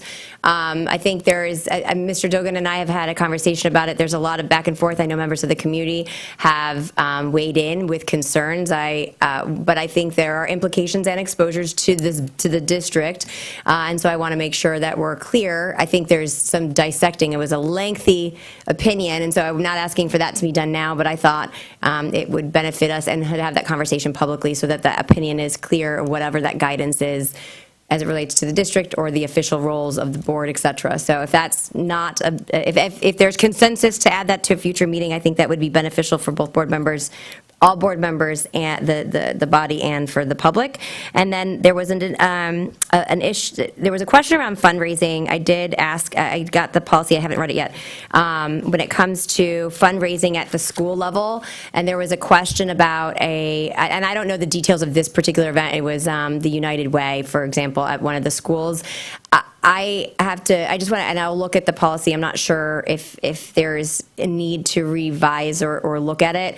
My concern is we are at a time where there's lots of disagreement, and there are, things are not as they were once upon a time. I don't know. And I think that the concerns raised in the email, and I know I forwarded it to Mr. Connor, and I think all of us got it, were valid concerns. It has nothing to do with the actual organization, but I think that, if you start to open up the ability to fundraise at the local school, at any level, at the district, anywhere, doesn't matter, through district time, we open that up, then are we picking and choosing what organizations? And there's a lot of, again, we serve a diverse community that has diverse viewpoints, and not every nonprofit stands for a mission that people always want to get behind. And so I have concerns with what is currently, at least in practice, and it may be prudent that we review. In my opinion, if it doesn't have to do with the actual school, I don't think there should, but I don't know if there are unforeseen consequences that I may not be thinking of. And so I think it would require a little bit more of a conversation if we could do it through one-on-ones, and if it's something that we need to change. And I just don't know where anyone else, what you all feel on that. But I think it's a slippery slope if we are allowing district taxpayer dollars resources to be used to fundraise for a third party. Is there any thoughts, concerns, anything? Go ahead. You look like you. That was my last one. To say. Well, I agree, and unfortunately, times have changed, because, we, as a retired person in this district for the whole years and years and years, we always, it was voluntary if you wanted to donate to United Way, but it was something that the whole district did. So I was take it out of your never paycheck. aware that it went to a school level like that until we got the email, and like I said, I just passed it to Mr. Connor because I didn't know. I wasn't going to say anything and let him, but I think times have changed, and everything that is done at a school here is scrutinized. And so if we do one, then another organization is going to want us to do theirs. So I would like to hand that off to Mr. Connor and have you do your investigation and Okay. maybe get back to us. And then if we have to make changes, we could go from there. So to summarize, we're looking at funding at our schools for a particular organization or and at the landings and the best practices, the standards, and any legalities. Also looking at legal counsel coming up with public comment, splitting the agenda items to general comments at the end, not restricting any time, as well as what is the potential for community members and parents of students to go first and people that are out of county to follow. And I believe, correct me otherwise, that there was consensus on looking at our recent initiated policy on trespassing, given the emotions that surface with the activism having, in my perception, and many in the community that I'm speaking with, having moved into the boardroom.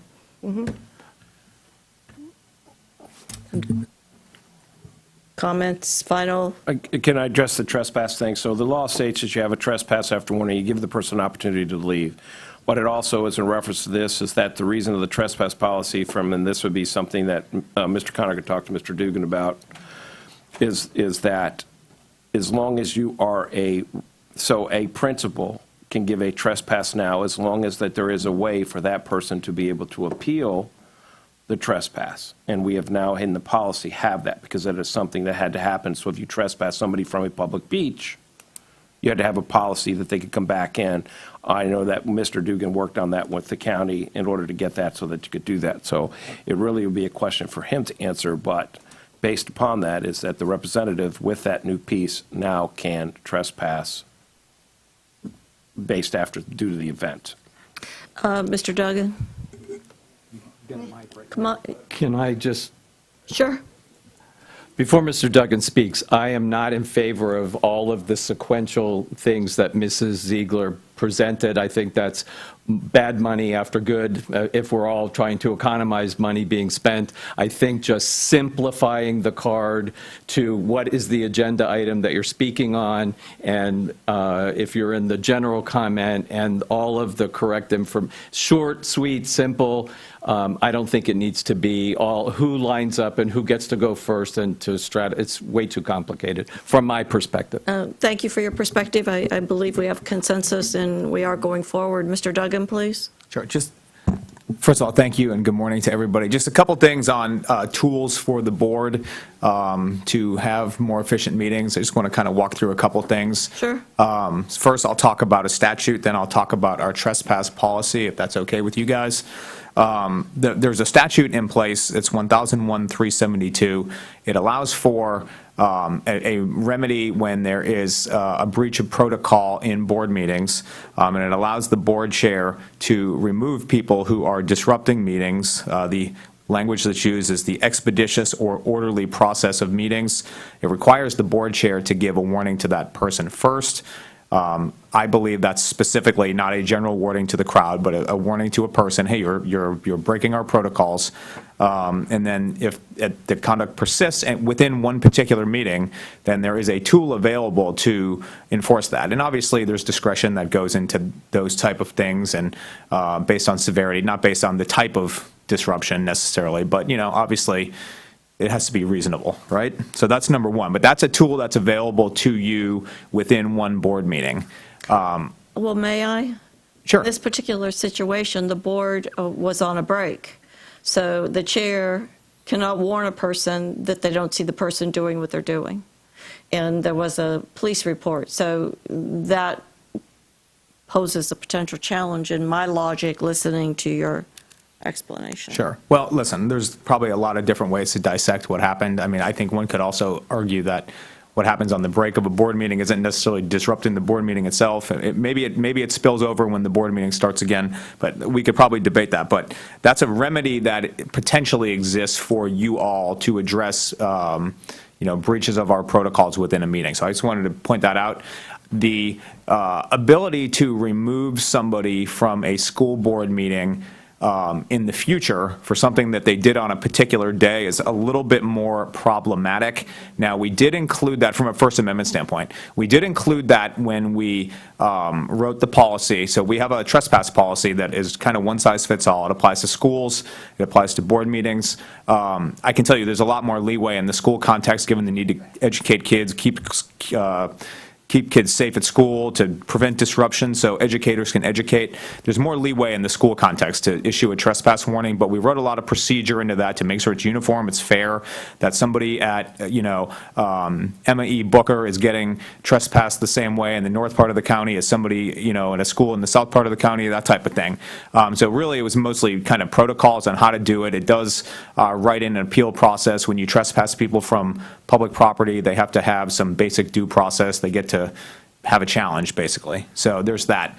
To the extent that it applies to board meetings itself, because there are different First Amendment issues at board meetings than there are perhaps at a school, we literally have board meetings to invite people to come and attend and speak, right? So there's a lot more First Amendment protections that attach to a board meeting.